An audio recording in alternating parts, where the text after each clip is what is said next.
ಆತ್ಮೀಯ ಗೆಳೆಯರು, ಬಹುಶಃ 45 ವರ್ಷಕ್ಕೂ ಮೇಲ್ಪಟ್ಟು ನಮ್ಮ ಸಂಬಂಧ ಅಂತ ಕಾಣುತ್ತೆ. ಗೆಳೆಯ ಹರಿಪ್ರಸಾದ್ ಅವರ ಬಿರುದುಗಳೆಲ್ಲ ಹೇಳ್ತಾ ಹೋಗಲ್ಲ, ನಾನು ಏನು ಬೇಕಾಗಿಲ್ಲ. ಸಲೀಂ ಅಹಮದ್ರವರು,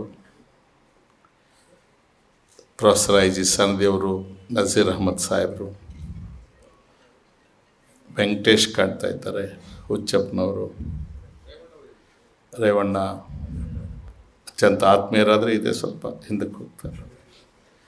ಕೃಷ್ಣಪ್ಪನವ್ರು ಬಂದಾಗಾಯ್ತು. ಈಗ ಚಂದ್ರಶೇಖರ್ರವರು, ಮತ್ತು ಪಿ ಆರ್ ರಮೇಶ್ರವರು, ವಾಸಂತಿಯವ್ರು ಬಂದಿದ್ದಾರೆ, ಕುಸುಮ ಎಲ್ಲರಿದ್ದಾರೆ, ಭಾಳ ಜನ ಇದ್ದೀರಿ. ಯಾವುದಾದ್ರೂ ಹೆಸರು ಹೇಳದೆ ಹೋದ್ರೆ ದಯಮಾಡಿ ಅನ್ಯತಾ ಭಾವಿಸೋದು ಬೇಡ. ಕೃಷ್ಣಪ್ಪನವರು ಮಾತಾಡುವಾಗ, ನಾರಾಯಣ ಸ್ವಾಮಿಯವರು ಮಾತಾಡುವಾಗ ಒಂದು ರೀತಿಯ ಅವರೇ ಕನ್ಫ್ಯೂಷನ್ ಕ್ರಿಯೇಟ್ ಮಾಡಿಕೊಳ್ತಾರೆ. ಇದು ರಾಜಕೀಯ ಕಾರ್ಯಕ್ರಮ, ಏನು ರಾಜಕೀಯ ಕಾರ್ಯಕ್ರಮ ಅಂತಲೇ ಮಾಡಿ, ತಪ್ಪೇನಿದೆ. ಕಾಂಗ್ರೆಸ್ ಆಯೋಜಿತ ಕಾರ್ಯಕ್ರಮ ಅಂತಲೂ ಮಾಡಿ. ಯಾವುದಾದ್ರೂ ಪ್ರೊಟೆಸ್ಟ್ಗೆ ಹೋಗ್ತಾ ಇದ್ದರೆ ಅಥವಾ ವೋಟ್ ಕೇಳೋದಕ್ಕೆ ಹೋಗ್ತಾ ಇದ್ದರೆ ನೀವು ಅದೆಲ್ಲ ಕ್ಯಾಲ್ಕುಲೇಷನ್ಸ್ ಮಾಡಿ. ಇತಿಹಾಸವನ್ನು ನೆನಪು ಮಾಡ್ಕೊಳ್ಳೋದಕ್ಕೆ ಮಾತ್ರ ಈ ಕಾರ್ಯಕ್ರಮ ಸೀಮಿತ. ಇತಿಹಾಸ ನಮ್ಮ ಸ್ವತ್ತು ಅಲ್ಲ, ನಿಮ್ಮ ಸ್ವತ್ತು ಅಲ್ಲ, ಅದು ದೇಶದ ಸ್ವತ್ತು. ಇತಿಹಾಸವನ್ನು ಇದ್ದ ಹಾಗೆ ಹೇಳೋದು ಇತಿಹಾಸಕ್ಕೆ ನ್ಯಾಯ ಮಾಡಿದಂತಾಗುತ್ತೆ. ಇತಿಹಾಸವನ್ನು ಮರೆಮಾಚಿ ಸುಳ್ಳನ್ನು ವಿಜೃಂಭಿಸಿದರೆ ಇತಿಹಾಸಕ್ಕೆ ಅಪಚಾರ ಮಾಡ್ದಂಗಾಗುತ್ತೆ. ಇತಿಹಾಸ ಅಂತಂದರೆ ದಾಖಲೆಗಳು, ದಿನಾಂಕಗಳು, ಸಾಕ್ಷ್ಯಾಧಾರಗಳು ಇರ್ತಕ್ಕಂಥದ್ದು. ಅವು ಇಲ್ಲದೇ ಇರ್ತಕ್ಕಂಥದ್ದು ಪುರಾಣ ಆಗುತ್ತೆ. ಪುರಾಣಕ್ಕೆ ಪುರಾವೆಗಳಿರೋದಿಲ್ಲ, ಇತಿಹಾಸಕ್ಕೆ ಸಾಕ್ಷ್ಯಾಧಾರಗಳಿರುತ್ತೆ. ಅಖಿಲ ಭಾರತ ಕಾಂಗ್ರೆಸ್ ಸಮಿತಿಯ ಗೌರವಾನ್ವಿತ ಅಧ್ಯಕ್ಷರು, ನಮ್ಮೆಲ್ಲರ ನಾಯಕರು ಶ್ರೀಮತಿ ಸೋನಿಯಾ ಗಾಂಧಿ ಅವರು, ಭಾರತ ರಾಷ್ಟ್ರೀಯ ಕಾಂಗ್ರೆಸ್ನ ಅಧ್ಯಕ್ಷರಾಗಿ 75 ವರ್ಷಗಳ ಈ ಸಂಭ್ರಮವನ್ನು ನಾವು ವರ್ಷದ ಉದ್ದಕ್ಕೂ ಆಚರಣೆ ಮಾಡಬೇಕು ಅಂತ ನಿರ್ಣಯಿಸಿದ್ದಾರೆ. ಅದರ ಫಲವಾಗಿ ಗೆಳೆಯ ಹರಿಪ್ರಸಾದ್ರವರು ಇದಕ್ಕೆ ಜವಾಬ್ದಾರಿ ತಗೊಂಡಿದ್ದಾರೆ. ಉತ್ತರ, ದಕ್ಷಿಣ ಮತ್ತು ಕೇಂದ್ರ 3 ಜಿಲ್ಲಾ ಕಾಂಗ್ರೆಸ್ ಸಮಿತಿಗಳು ನೀವು ಕೈ ಜೋಡಿಸಿದ್ದೀರಿ, ನಿಮ್ಮನ್ನು ಅಭಿನಂದಿಸ್ತಾ ಇದ್ದೇನೆ. ನಾನಿದೊಂದು ಕ್ಲಾಸ್ ರೂಮ್ ಅಂತ ತಿಳ್ಕೊಳ್ತೀನಿ, ನನ್ನ ರಾಜಕೀಯ ಸಭೆ ಅಂತ ನಾನು ಭಾವಿಸ್ಕೊಳ್ತಿಲ್ಲ. ಎಷ್ಟನ್ನು ನಾವು ಜೀರ್ಣಿಸ್ಕೊಳ್ಳೋಕ್ಕಾಗುತ್ತೆ,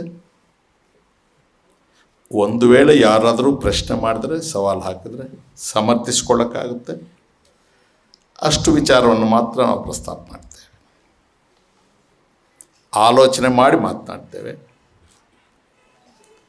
ಒಂದು ಸಲ ಮಾತು ಬಾಯಿಂದ ಹೊರಗೆ ಬಂದ ಮೇಲೆ ಹಿಂದೆ ಸರಿಯೋ ಪ್ರಶ್ನೆ ಇರೋದಿಲ್ಲ, ಮತ್ತು ಅದಕ್ಕೆ ಕರೆಕ್ಷನ್ಸ್ ಇರುತ್ತೆ. ಸ್ವಲ್ಪ ಆವಾಗವಾಗ ನೋಟ್ಸ್ ನೋಡ್ಕೊಳ್ಬೇಕಾಗುತ್ತೆ. ಡೇಟ್ಸು ಅವು ಇವು ಕೆಲವು ಅಷ್ಟು ಜ್ಞಾಪಕ ಇರೋದಿಲ್ಲ. ಪೂಜ್ಯ ಸ್ವಾಮೀಜಿಯವರು ಬಂದಿದ್ದಾರೆ.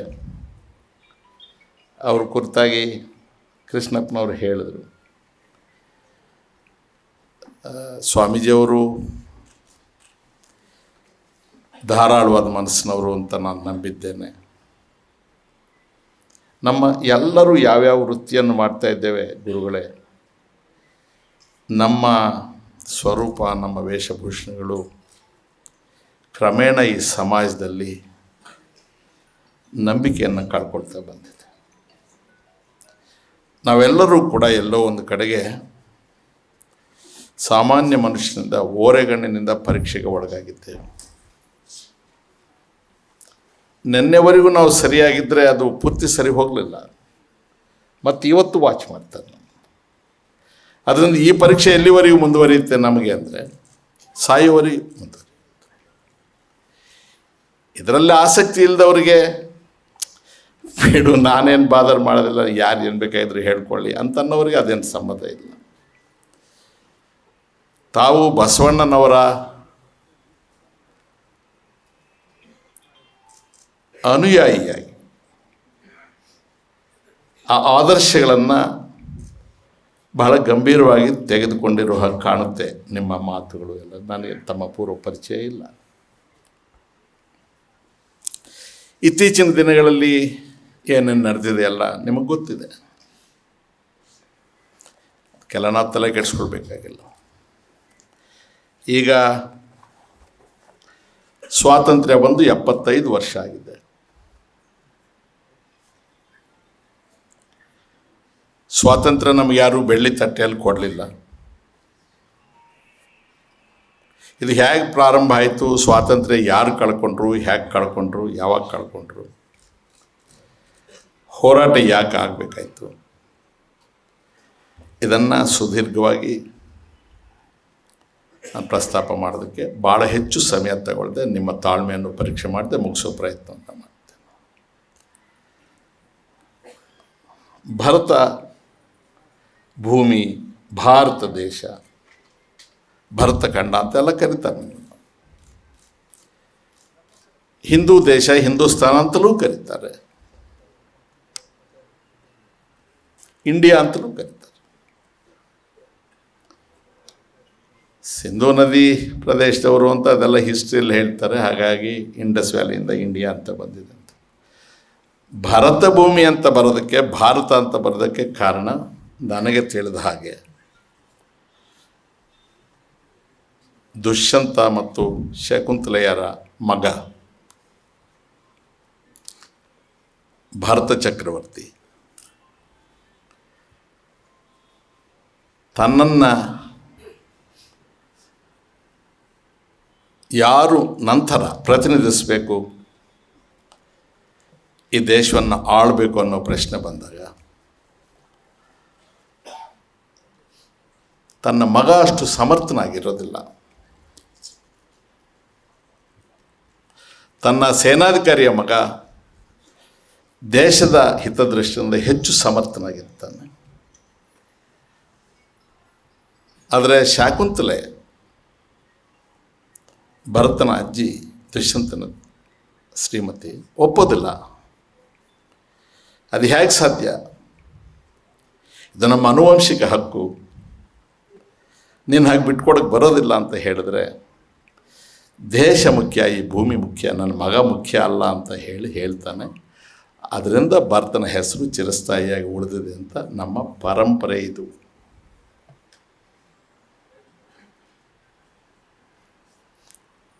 ಸಾವಿರದ 599 ಇಸ್ವಿ ಬ್ರಿಟಿಷ್ ಈಸ್ಟ್ ಇಂಡಿಯಾ ಕಂಪನಿ ಸ್ಥಾಪನೆ ಆಗುತ್ತೆ. 1600ರಲ್ಲಿ, ಅಂದರೆ 1 ವರ್ಷದ ನಂತರ, ಕ್ವೀನ್ ಎಲಿಜಬೆತ್ ರವರು ಅದಕ್ಕೆ ಮಾನ್ಯತೆಯನ್ನು ಕೊಡ್ತಾರೆ. ಬ್ರಿಟಿಷ್ ಈಸ್ಟ್ ಇಂಡಿಯಾ ಕಂಪನಿ ಅನ್ನೋದು ಸಾಮ್ರಾಜ್ಞಿ ಚಕ್ರವರ್ತಿನಿಯವರ ನೇತೃತ್ವದಲ್ಲಿ ಉದಯ ಆದಂಥ ಒಂದು ವ್ಯಾಪಾರಿ ಸಂಸ್ಥೆ. ವ್ಯಾಪಾರ ಅಂದರೆ ಲಾಭ, ಅಂದು ಅಷ್ಟೇ, ಇಂದು ಅಷ್ಟೇ, ಮುಂದಕ್ಕೂ ಅಷ್ಟೆ. 1608ರಲ್ಲಿ ಮೊಘಲ್ ಚಕ್ರವರ್ತಿ ಜಹಾಂಗೀರ್ ರವರು ಸೂರತ್ನಲ್ಲಿ ಅವರ ಮೊದಲನೇ ಚಟುವಟಿಕೆ, ಔದ್ಯಮಿಕ ಚಟುವಟಿಕೆ, ಒಂದು ಕಾರ್ಖಾನೆಯನ್ನು ಸ್ಥಾಪನೆ ಮಾಡೋದಕ್ಕೆ ಅವ್ರಿಗೆ ಅವಕಾಶ ಕೊಡ್ತಾರೆ. ಸ್ವಲ್ಪ ದಯವಿಟ್ಟು 1613ರಲ್ಲಿ ವಿಜಯನಗರದ ಮಹಾರಾಜರುಗಳು ಅಂದಿನ ಅವರ ಪ್ರಾಂತ್ಯಕ್ಕೆ ಒಳಪಟ್ಟ ಮದ್ರಾಸ್ನಲ್ಲಿ ಒಂದು ಔದ್ಯಮಿಕ ಚಟುವಟಿಕೆಯನ್ನು ಪ್ರಾರಂಭ ಮಾಡಿಸೋದಕ್ಕೆ ಅವಕಾಶ ಕೊಡ್ತಾರೆ. ಅವರು ಮದ್ರಾಸು, ಕಲ್ಕತ್ತಾ, ಬೊಂಬಾಯಿ 3 ಬಂದರುಗಳನ್ನು ಆಯ್ಕೆ ಮಾಡಿಕೊಳ್ತಾರೆ. ಸರಿ, ಕ್ರಮೇಣ ಅವ್ರ ವ್ಯಾಪಾರ ವೃದ್ಧಿ ಆಗುತ್ತೆ, ಲಾಭ ಹೆಚ್ಚಾಗುತ್ತೆ. ಆಗ ಈಗಿದ್ದಂಥ ಭಾರತ ದೇಶ ಇರಲಿಲ್ಲ. ಸಾಮಂತ ರಾಜ್ಯಗಳು ಚಿಕ್ಕವು ದೊಡ್ಡವು ಅನೇಕ ರಾಜ್ಯಗಳಿತ್ತು. ಒಂದೊಂದು ರಾಜ್ಯಕ್ಕೂ ಒಬ್ಬ ರಾಜ. ಅಪಾರವಾದ ಐಶ್ವರ್ಯ ಇತ್ತು ಈ ದೇಶದಲ್ಲಿ. ವಿದೇಶದಲ್ಲಿ ಬೇಡಿಕೆ ಇದ್ದಂಥ ಭಾಳ ಹೆಚ್ಚು ಲಾಭ ಕೊಡ್ತಕ್ಕಂಥ ವಸ್ತುಗಳು ಇಲ್ಲಿ ಸುಲಭದಲ್ಲಿ ಸಿಗುವ ಲಕ್ಷಣ ಕಾಣಿಸ್ತವ್ರೆ. ಅದನ್ನು ಅರಿತು ಈ ರಾಜರುಗಳನ್ನು ಒಬ್ಬರೊಬ್ಬರನ್ನು ಬಲೆಗೆ ಹಾಕ್ಕೊಳ್ತಾ ಹೋಗ್ತಾರೆ.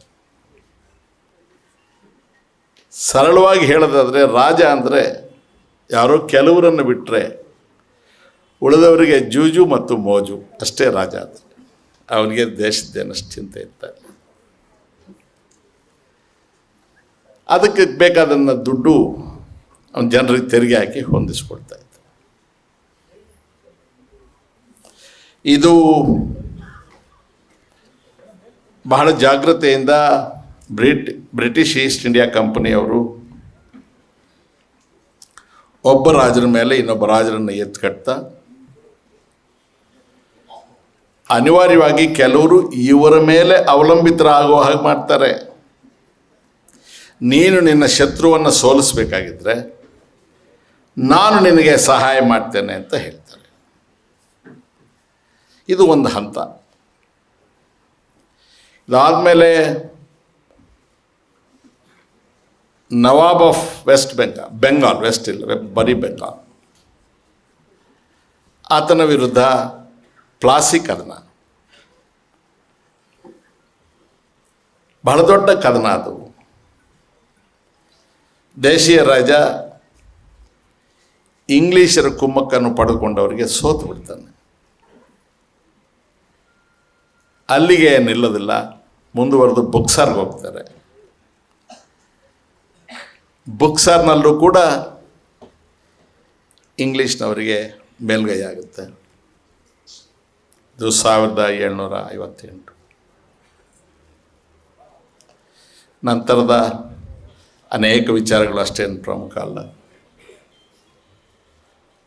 1857ಕ್ಕೆ ಬರ್ತಿದ್ದೆ. ಅಷ್ಟೊತ್ತಿಗೆ 100 ವರ್ಷ ಕಳೆದಿರುತ್ತೆ. ಇವರು ವ್ಯಾಪಾರಕ್ಕಾಗಿ ಬಂದವರು ಆಡಳಿತಕ್ಕೆ ಬರ್ತಾರೆ ಎಲ್ಲ ಕಡೆಗೆ. ಸಾಮಾನ್ಯವಾಗಿ ಅಧಿಕಾರ ಅಂದರೆ, ಆಡಳಿತ ಅಂದರೆ ಮನುಷ್ಯನಿಗೆ ತಲೆಗೆ ಅಮಲು ಬರುತ್ತೆ. ಅಮಲು ಅಂದರೆ ಅಹಂಕಾರ, ಏನೂ ಕಾಣೋದಿಲ್ಲ. ಸಹಜವಾಗಿ ಅವ್ರಿಗೂ ಬಂತು, ಅವರು ಮನುಷ್ಯರೇ ತಾನೆ. ಅವರಿಗೆ ಎಲ್ಲಿ ತಿರುಗಿ ಬೇಗ ಈ ದೇಶನ ಕಬಳಿಸ್ಬೇಕು. ಈ ದೇಶವನ್ನು ಡಿವೈಡ್ ಮಾಡೋದು ಬಹಳ ಸುಲಭವಾದ ಕೆಲಸ ಅಂತ ಅವ್ರಿಗೆ ಮನವರಿಕೆ ಆಗಿತ್ತು. ಅದಕ್ಕೆ ನಾವೆಲ್ಲರೂ ಸಾಮಾನ್ಯವಾಗಿ ಬಳಸ್ತೀವಿ ಡಿವೈಡ್ ಆ್ಯಂಡ್ ರೂಲ್ ಅಂತ. ಈ ಡಿವೈಡ್ ಆ್ಯಂಡ್ ರೂಲ್ ಅನ್ನೋದು ಅವರಿಗೆ ಪ್ರಾರಂಭ ಆದದ್ದು ಇತಿಹಾಸದಲ್ಲಿ. ಅವರೇ ಯಶಸ್ವಿ ಆಗಿದ್ದದ್ದು ಕೂಡ. ಸೊ ಒಬ್ಬ ರಾಜನ ಮೇಲೆ ಒಬ್ಬರನ್ನು ಎತ್ಕಟ್ಟಿ ಡಿವೈಡ್ ಮಾಡಿದ್ದು ಒಂದು ಹಂತಕ್ಕಾಗಿತ್ತು. ದೇಶೀಯ ಚಳುವಳಿಕೆ ಕೂಡ ಸ್ವಲ್ಪ ಚಳುವಳಿ ಅಲ್ಲಲ್ಲಿ ಮೊಳಕೆ ಹೊಡಿತಾ ಇತ್ತು. 1857ರಲ್ಲಿ ಸಿಪಾಯಿ ಇದ್ದಂಗೆ ನಿಮಗೆಲ್ಲರಿಗೂ ಗೊತ್ತಿದೆ.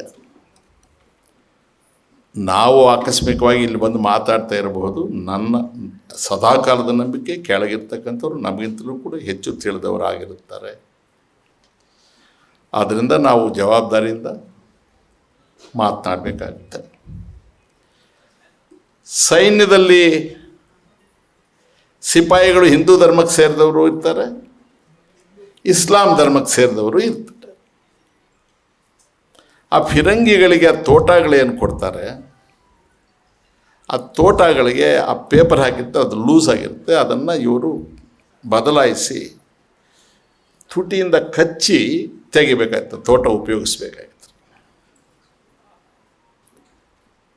ಒಂದು ಅಭಿಪ್ರಾಯವನ್ನು ಅವರೇ ಹರಡಿಸ್ತಾರೆ. ಆ ತೋಟಗಳಿಗೆ ಕಚ್ಚಿ ತೆಗೆಯುವಾಗ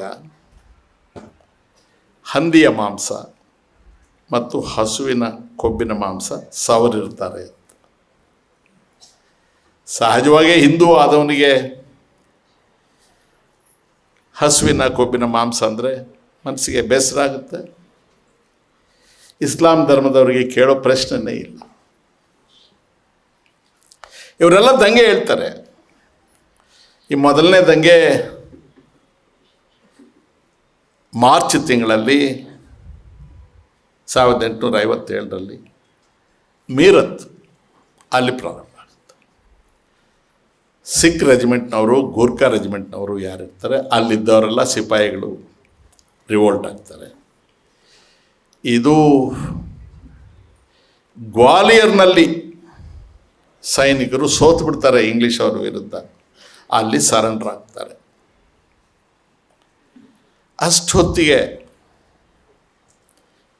ಸಾಮ್ರಾಜ್ಯಶಾಹಿಗಳು ಚಕ್ರವರ್ತಿನಿಗೆ ಭಾರತ ದೇಶದಲ್ಲಿ ಅರಾಜಕತೆ ಹೆಚ್ಚಾಗಿದೆ, ಬ್ರಿಟಿಷ್ ಈಸ್ಟ್ ಇಂಡಿಯಾ ಕಂಪನಿಯ ಮುಖಾಂತರಲೇ ನಿರ್ವಹಿಸೋದು ಕಷ್ಟ ಆಗುತ್ತೆ ಅಂತ ಹೇಳಿ ಬ್ರಿಟಿಷ್ ಈಸ್ಟ್ ಇಂಡಿಯಾ ಕಂಪನಿಯನ್ನು ವಿಸರ್ಜನೆ ಮಾಡ್ತಾರೆ.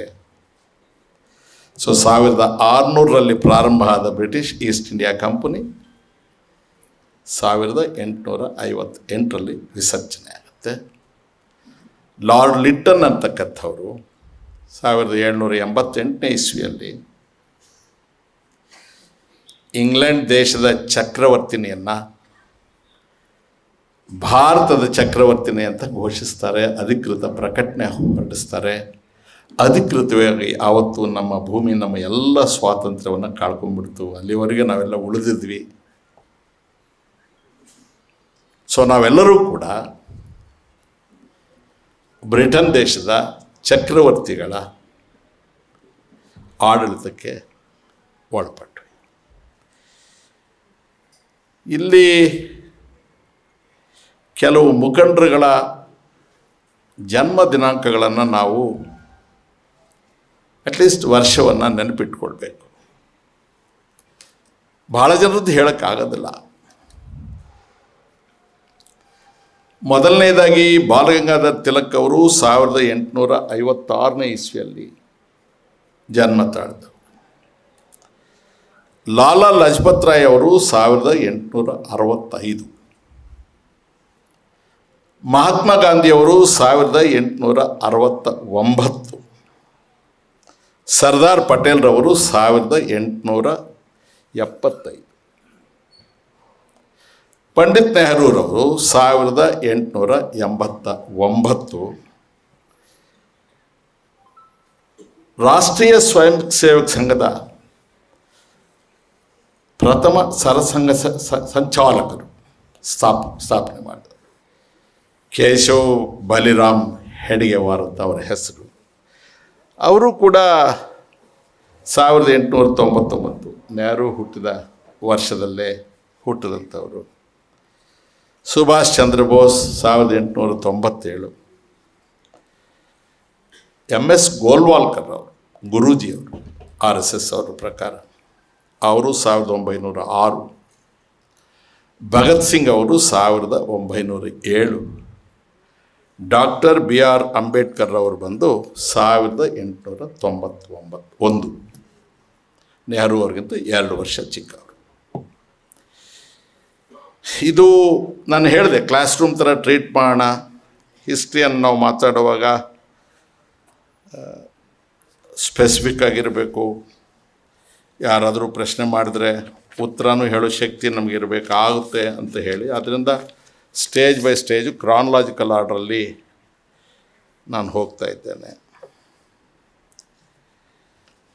1788ರಲ್ಲಿ ಮೊಘಲ್ ಚಕ್ರವರ್ತಿಗಳು ಹೋಗಿ, ಇತರೆ ಸಣ್ಣ ಸಾಮಂತರೆಲ್ಲ ಹೋಗಿ ಅವರ ಆಡಳಿತ ವ್ಯಾಪ್ತಿಗೆ ಬಂದ ಮೇಲೆ ಹೊಸ ಯುಗ ಪ್ರಾರಂಭ ಆಗುತ್ತೆ. ಒಂದು ಸಣ್ಣ ವಿಚಾರವನ್ನು ಸಿಪಾಯಿ ದಂಗೆಗೆ ಸಂಬಂಧಿಸಿದಂತೆ ನಾವು ನೆನಪಿಟ್ಕೊಳ್ಬೇಕು. ಕಡೆಯ ಮೊಘಲ್ ಚಕ್ರವರ್ತಿ ಬಹದ್ದೂರ್ ಶಾ ಜಫರ್ ಅವರ ಮೇಲೆ ಸಂಚಿನ ಆರೋಪ ಹುಡ್ತಾರೆ ಇಂಗ್ಲೀಷರು. ಈ ಸಿಪಾಯಿ ದಂಗೆ ಆಗೋದ್ರಲ್ಲಿ ನೀನು ಕಾರಣ ಅಂತ ಹೇಳಿ ಆತನ ಮೇಲೆ ದೇಶದ್ರೋಹದ ಆರೋಪ ಹೊರಿಸ್ತಾರೆ. ಯಾರು? ಹೊರದೇಶದಿಂದ ಬಂದವರು. ಈ ದೇಶದ ಚಕ್ರವರ್ತಿ ಮೇಲೆ ದೇಶದ್ರೋಹದ ಆರೋಪವನ್ನು ಹೊರಿಸಿ 84 ವರ್ಷದ ವಯೋವೃದ್ಧರನ್ನು ಜೈಲಿನಲ್ಲಿ ಇಡ್ತಾರೆ, ರಂಗೂನ್ ಜೈಲಿನಲ್ಲಿ ಇಡ್ತಾರೆ. ಆತ ಕವಿ, ಅದೇನು ಸೀರಿಯಸ್ ಆಡಳಿತಗಾರ ರಾಜಕಾರಣಿ ಅಲ್ಲ, ಭಾಳ ಸಂಭಾವಿತ ಮನುಷ್ಯ. ಆತ ಪಾಪ ಜೈಲಲ್ಲಿ ಕೂತ್ಕೊಂಡು ಒಂದು ಕವಿತೆ ಬರೀತಾನೆ. ಜಫರ್, ನೀನು ಎಂಥ ದುರದೃಷ್ಟವಂತ ಕಣೋ, ಚಕ್ರವರ್ತಿ ಅಂತ ಬಿರುದಿದೆ, ನಿನ್ನ ಸತ್ರು ಹುಳಕ್ಕೆ ನಿನಗೆ 4 ಗಜ ಜಾಗ ಇಲ್ಲ, ಜೈಲಲ್ಲಿ ಬಿದ್ದಿದೆಯಲ್ಲಪ್ಪ ಅಂತ ತನ್ನ ಬಗ್ಗೆ ತಾನೇ ಬರ್ಕೊಳ್ತಾನೆ. ಅದೇ ಸಮಯದಲ್ಲಿ ಮೌಲಾನಾ ಶಹ ವಲಿಯುಲ್ಲಾ ದೆಹ್ಲವೀಸ್ ಅಂತಕ್ಕಂಥ ಒಬ್ಬ ಮೌಲಾನಾ ಸಿಪಾಯಿಗಳಿಗೆ ಸಹಮತವನ್ನು ವ್ಯಕ್ತಪಡಿಸ್ತಾ ಬ್ರಿಟಿಷರ ವಿರುದ್ಧ ಸಮರ ಸಾತ್ತ. ಅವರ ಮಗ ಸೈಯದ್ ಅಜೀಜ್ ಅಂತ, ಆತ ಇನ್ನೂ ಒಂದು ಹೆಜ್ಜೆ ಮುಂದೆ ಹೋಗ್ತಾನೆ. ಎಲ್ಲಿ ಇಸ್ಲಾಂ ಧರ್ಮದಲ್ಲಿ ನಂಬಿಕೆ ಇರುವವರು ವಾಸ ಇದ್ದೀವೋ ನಾವು ಅದನ್ನು ಧರ್ಮ ಭೂಮಿ ಅಂತ ಘೋಷಣೆ ಮಾಡಿ, ಡಿಕ್ಲೇರ್ ಮಾಡಿ, ಎಲ್ಲಿ ಬ್ರಿಟಿಷರು ಕಾಣುತ್ತಾರೆ, ಅವರ ಹಸ್ತಕ್ಷೇಪ ಕಾಣುತ್ತೆ, ಅದು ನಮ್ಮ ಧರ್ಮ ಭೂಮಿಯ ಮೇಲೆ ನಡೆದ ಆಕ್ರಮಣ ಅಂತ ಹೇಳಿ, ಇದೊಂದು ಧರ್ಮ ಯುದ್ಧ ಅಂತ ನೀವು ಬ್ರಿಟಿಷರ ವಿರುದ್ಧ ಹೋರಾಡಬೇಕು ಅಂತ ಹೇಳಿ ದಾರುಲ್ ಹರ್ಬ್ ಅಂತ ಹೇಳಿ ಅವರು ಫತ್ವಾ ಹೊರಡಿಸ್ತಾರೆ. ಯಾಕಿದನ್ನು ಹೇಳ್ತೇನೆ ಅಂತಂದರೆ, ಇತಿಹಾಸವನ್ನು ಅರಿಯದೇ ಇರುವವರು, ಇಂದಿನ ಪರಿಸ್ಥಿತಿಗೆ ಅನುಗುಣವಾಗಿರುತ್ತೆ ಅಂತ ಹೇಳಿ ಲಾಭಕ್ಕೋಸ್ಕರ ಸತ್ಯಕ್ಕೆ ಅಪಚಾರ ಮಾಡ್ತಾರಲ್ಲ. ಸ್ವಾತಂತ್ರ್ಯ ಸಂಗ್ರಾಮ ಧರ್ಮಾಧಾರಿತವಾಗಿರಲಿಲ್ಲ,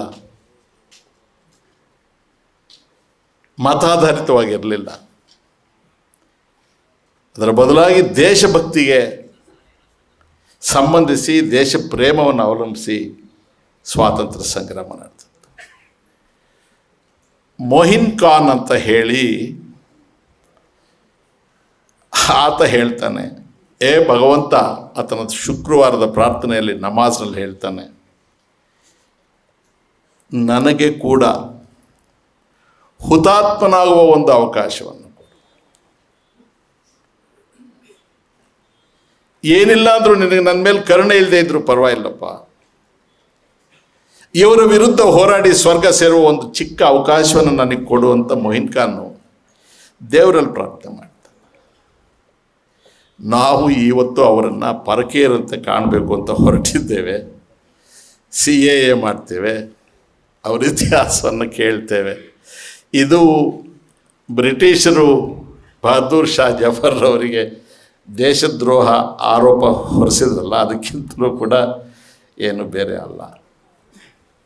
ನಾವು ಈ ವಿಚಾರವನ್ನು ಹೇಳಿದ್ರೆ ನಮ್ಮ ಸ್ನೇಹಿತರುಗಳಿಗೆ, ಬಹಳ ಜನರಿಗೆ ಮೈ ಮೇಲೆ ಬರುತ್ತೆ. ಏನು ಮಾಡೋಕ್ಕಾಗಲ್ಲ, ಇವತ್ತಿನ ವಾತಾವರಣ ಆಗಿದೆ. 1885 ಕಾಂಗ್ರೆಸ್ಸಿನ ಸ್ಥಾಪನೆ. ಕಾಂಗ್ರೆಸ್ಸಿನ ಸ್ಥಾಪನೆ ಮಾಡಿದವರು A.O. Hume, Albert Octavian Hume. ಇವರು ಒಬ್ಬ ರಿಟೈರ್ಡ್ ಸಿವಿಲ್ ಸರ್ವೆಂಟ್,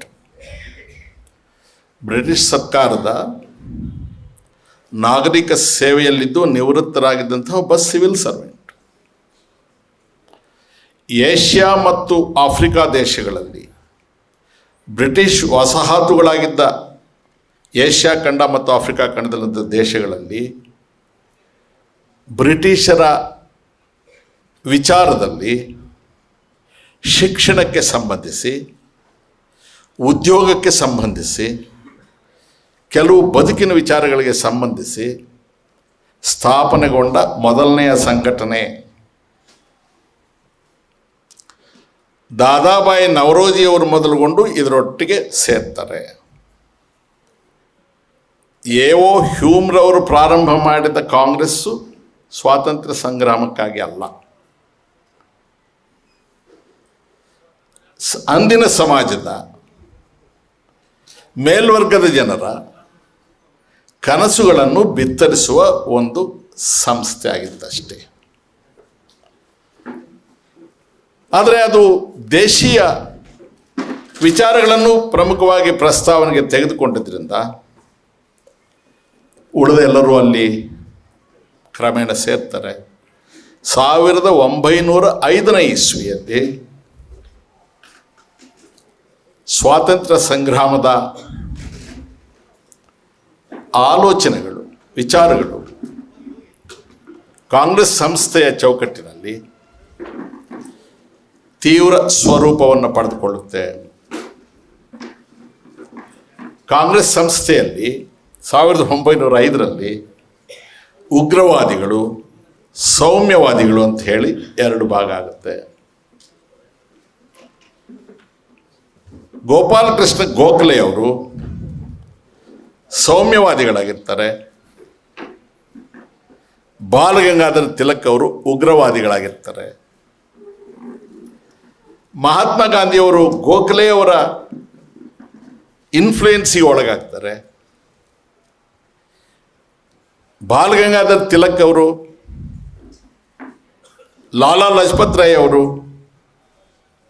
ಬಿಪಿನ್ ಚಂದ್ರ ಪಾಲ್ ಅವರು, ಆವಾಗ ಅವ್ರಿಗೆ ಲಾಲ್ ಬಾಲ್ ಪಾಲ್ ಅಂತ ಒಂದು ತ್ರಿಮೂರ್ತಿಗಳಾಗ್ತಾರೆ.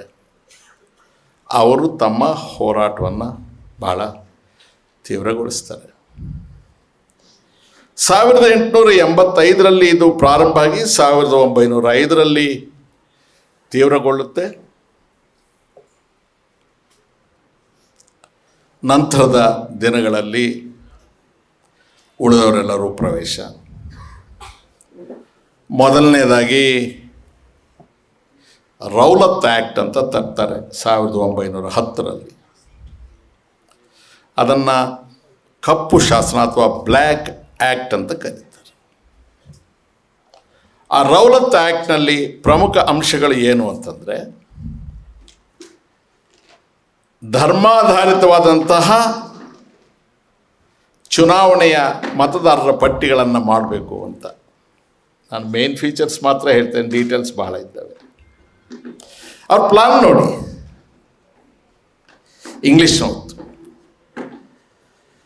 ಅವರು ನೇಷನ್ ವಿದಿನ್ ಎ ನೇಷನ್ ಅಂತ. ಅವಾಗ ವಿಭಜನೆ ಆಗಿರಲಿಲ್ಲ, ಪಾಕಿಸ್ತಾನ ಆಗಿರಲಿಲ್ಲ. ಈ ಬೀಜವನ್ನು ಅಲ್ಲಿಂದಲೇ ಇಡ್ತಾ ಬಂದಿದ್ದಾರೆ ಅವರು.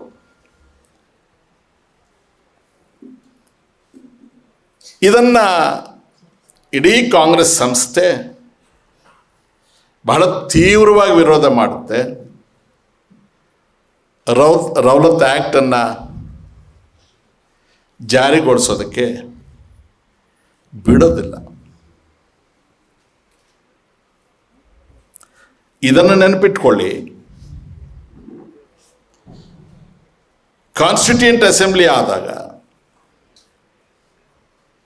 ಕಡೆಯ ಹಂತಕ್ಕೆ ಹೋಗೋ ಮೊದಲು ಡಾಕ್ಟರ್ B.R. ಅಂಬೇಡ್ಕರ್ ಅವರು ಮಹಮ್ಮದ್ ಅಲಿ ಜಿನ್ನಾ ಅವರನ್ನು ಭೇಟಿ ಆಗ್ತಾರೆ. ಜಿನ್ನಾ ಅವರಿಗೆ ವಿನಂತಿ ಮಾಡ್ತಾರೆ ಅಂಬೇಡ್ಕರ್ ಅವರು, ಪುನರಾಲೋಚನೆ ಮಾಡಿ ಮೈನಾರಿಟೀಸ್ ಹಿತವನ್ನು ನಾವು ಇಲ್ಲೇ ಇದ್ದು ಫೈಟ್ ಮಾಡೋಣ, ನಾನು ನಿಮ್ಮ ಜೊತೆಗಿರ್ತೇನೆ, ದಯಮಾಡಿ ಹೊರಗೆ ಹೋಗಬೇಡಿ, ನಿಮ್ಮಲ್ಲಿ ಕೈ ಜೋಡಿಸಿ ವಿನಂತಿ ಮಾಡ್ಕೊಳ್ತೇನೆ ಅಂತ ಅಂಬೇಡ್ಕರ್ ಅವರು ಕೇಳ್ತಾರೆ. ಜಿನ್ನಾ ಅವರು ಒಂದೇ ಮಾತು ಹೇಳ್ತಾರೆ, ನನ್ನನ್ನು ಲೇವಡಿ ಮಾಡಿದ್ದಾರೆ, ಪಾಕಿಸ್ತಾನ ಇಸ್ ಎ ಡ್ರೀಮ್ ಅಂತ ಹೇಳ್ತಾರೆ, ಇಟ್ಸ್ ಎ ರಿಯಾಲಿಟಿ ಅಂತ ನಾವು ಮಾಡಬೇಕು. ಬಗ್ಗದಿಲ್ಲ, ಹಠಾತ್. ಯಾಕೆ ಇದನ್ನು ಮಧ್ಯೆ ಚೇಂಜ್ ಮಾಡಿ ಹೇಳಿದೆ ಅಂದರೆ, ಅಂಬೇಡ್ಕರ್ ಅವರನ್ನ ಅರ್ಥ ಮಾಡ್ಕೊಳ್ಳೋದ್ರಲ್ಲಿ, ಪರಿಚಯ ಮಾಡ್ಕೊಳ್ಳೋದ್ರಲ್ಲಿ ಈ ಸಮಾಜ ಬಹಳ ಫೇಲ್ ಆಗಿದೆ. ಅವರನ್ನು ಎಲ್ಲೋ ಒಂದು ಕಡೆಗೆ ಪರಿಶಿಷ್ಟ ಜಾತಿಯವರಿಗೆ ರಿಸರ್ವೇಷನ್ ಕೊಡ್ಸೋಕ್ಕೆ ಅಷ್ಟೇ ಇದ್ದರು ಅಂತ ಹೇಳಿ ಅವ್ರನ್ನ ಬಹಳ ಸಣ್ಣವರನ್ನು ಮಾಡಿದ್ದೇವೆ. ಅವ್ರಿಗೆ ಕೇಳ್ತಾರೆ, ನೀವು ಯಾಕೆ ಸ್ವಾತಂತ್ರ್ಯ ಚಳುವಳಿಯಲ್ಲಿ ಭಾಗವಹಿಸೋದಿಲ್ಲ ಅಂದರೆ, ನನಗೆ ತಾಯ್ನಾಡೇ ಇಲ್ಲ ಅಂತ ಹೇಳ್ತಾರೆ. ನನಗೆ ನೀರು ಕೊಡಲ್ಲ, ಮುಟ್ಟಿಸ್ಕೊಳ್ಳೋದಿಲ್ಲ, ನನ್ನ ಮುಖ ನೋಡೋದಿಲ್ಲ, ಈ ಭೂಮಿನ ನನ್ನ ಭೂಮಿ ಅಂತ ಹೇಗೆ ಹೇಳಿ, ನನಗೆ ತಾಯ್ನಾಡೇ ಇಲ್ಲ, ನನಗೆ ತಾಯ್ನಾಡು ಇಲ್ಲದ ಮೇಲೆ ಹೋರಾಟ ಹೇಗೆ ಬರುತ್ತೆ ಅಂತ ಕೇಳ್ತಾರೆ.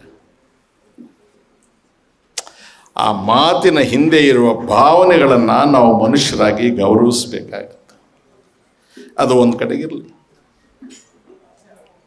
ನಂತರ ಖಿಲಾಫತ್ ಚಳುವಳಿಯಲ್ಲಿ ಟರ್ಕಿಯಲ್ಲಿ ಖಿಲಾಫೈಟ್ನ ಪುನರ್ಸ್ಥಾಪನೆ ಮಾಡಬೇಕು ಅಂತ ಹೇಳಿ ಇಲ್ಲಿ ಹೋರಾಟ ಆದಾಗ ಕಾಂಗ್ರೆಸ್ನಲ್ಲಿ ವಿಭಜನೆ ಆಗಬಾರ್ದು ಅಂತ ಎಲ್ಲಿಯೇ ತಿರುಗಿ ಅವರು ಇಲ್ಲಿಯ ದೇಶವನ್ನು ಹಿಂದೂ ಮುಸ್ಲಿಮರ ಮಧ್ಯೆ ವಿಭಜನೆ ಮಾಡಬೇಕು, ಕಾಂಗ್ರೆಸ್ನವರು ಅದನ್ನು ಸರಿ ಮಾಡಬೇಕು, ಸರಿ ಹೊಂದಿಸಬೇಕು.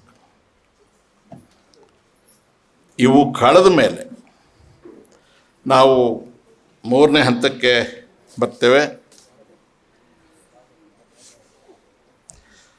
ಮಾಂಟೆಗು ಚೆಲ್ಮಸ್ ರಿಫಾರ್ಮ್ಸು 1919 ಮಾಂಟೆಗು ಅವರು ಸ್ಟೇಟ್ ಸೆಕ್ರೆಟರಿ ಆಗಿರ್ತಾರೆ, ಚೆಲ್ಮಸ್ಫರ್ಡ್ ಅವರು ಮಂತ್ರಿ ಆಗಿರ್ತಾರೆ ಬ್ರಿಟನ್ ಸರ್ಕಾರದಲ್ಲಿ. ಅವರಿಗೆ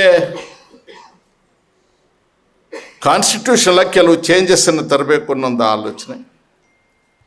ಸಪ್ರೇಟ್ ಪ್ರಿಯಾಂಬಲ್ ಇರಬೇಕು ಇಂಡಿಯಾಕ್ಕೆ, ನಾವೀಗ ಅವ್ರನ್ನ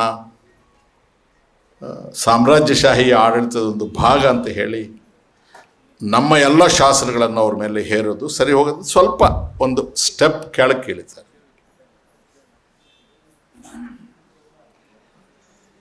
ಆಮೇಲೆ ಬೈಕ್ಯಾಮರಲ್ ಲೆಜಿಸ್ಲೇಚರ್,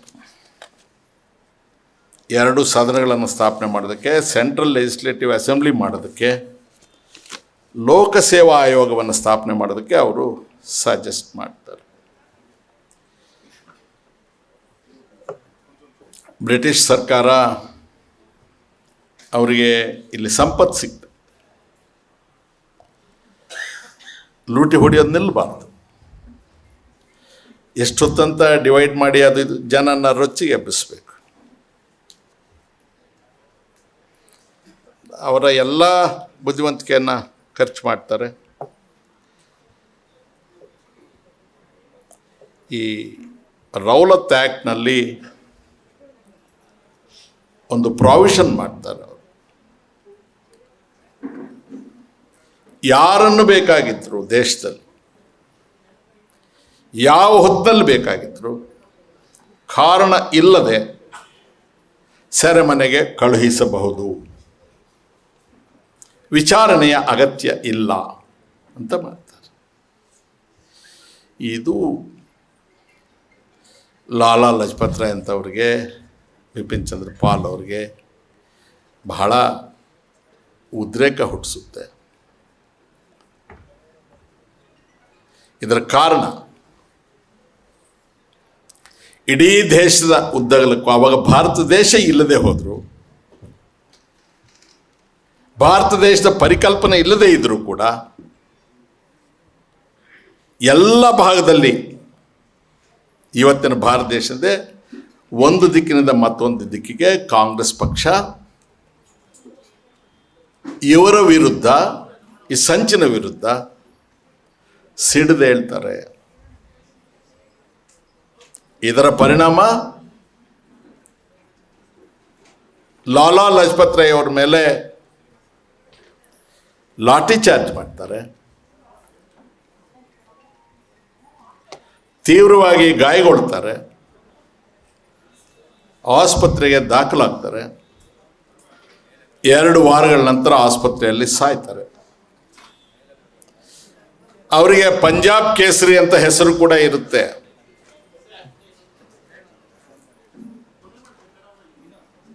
ಅವರು DAV ಸ್ಕೂಲ್ಸ್ ಅಂತ ಮಾಡಿರ್ತಾರೆ,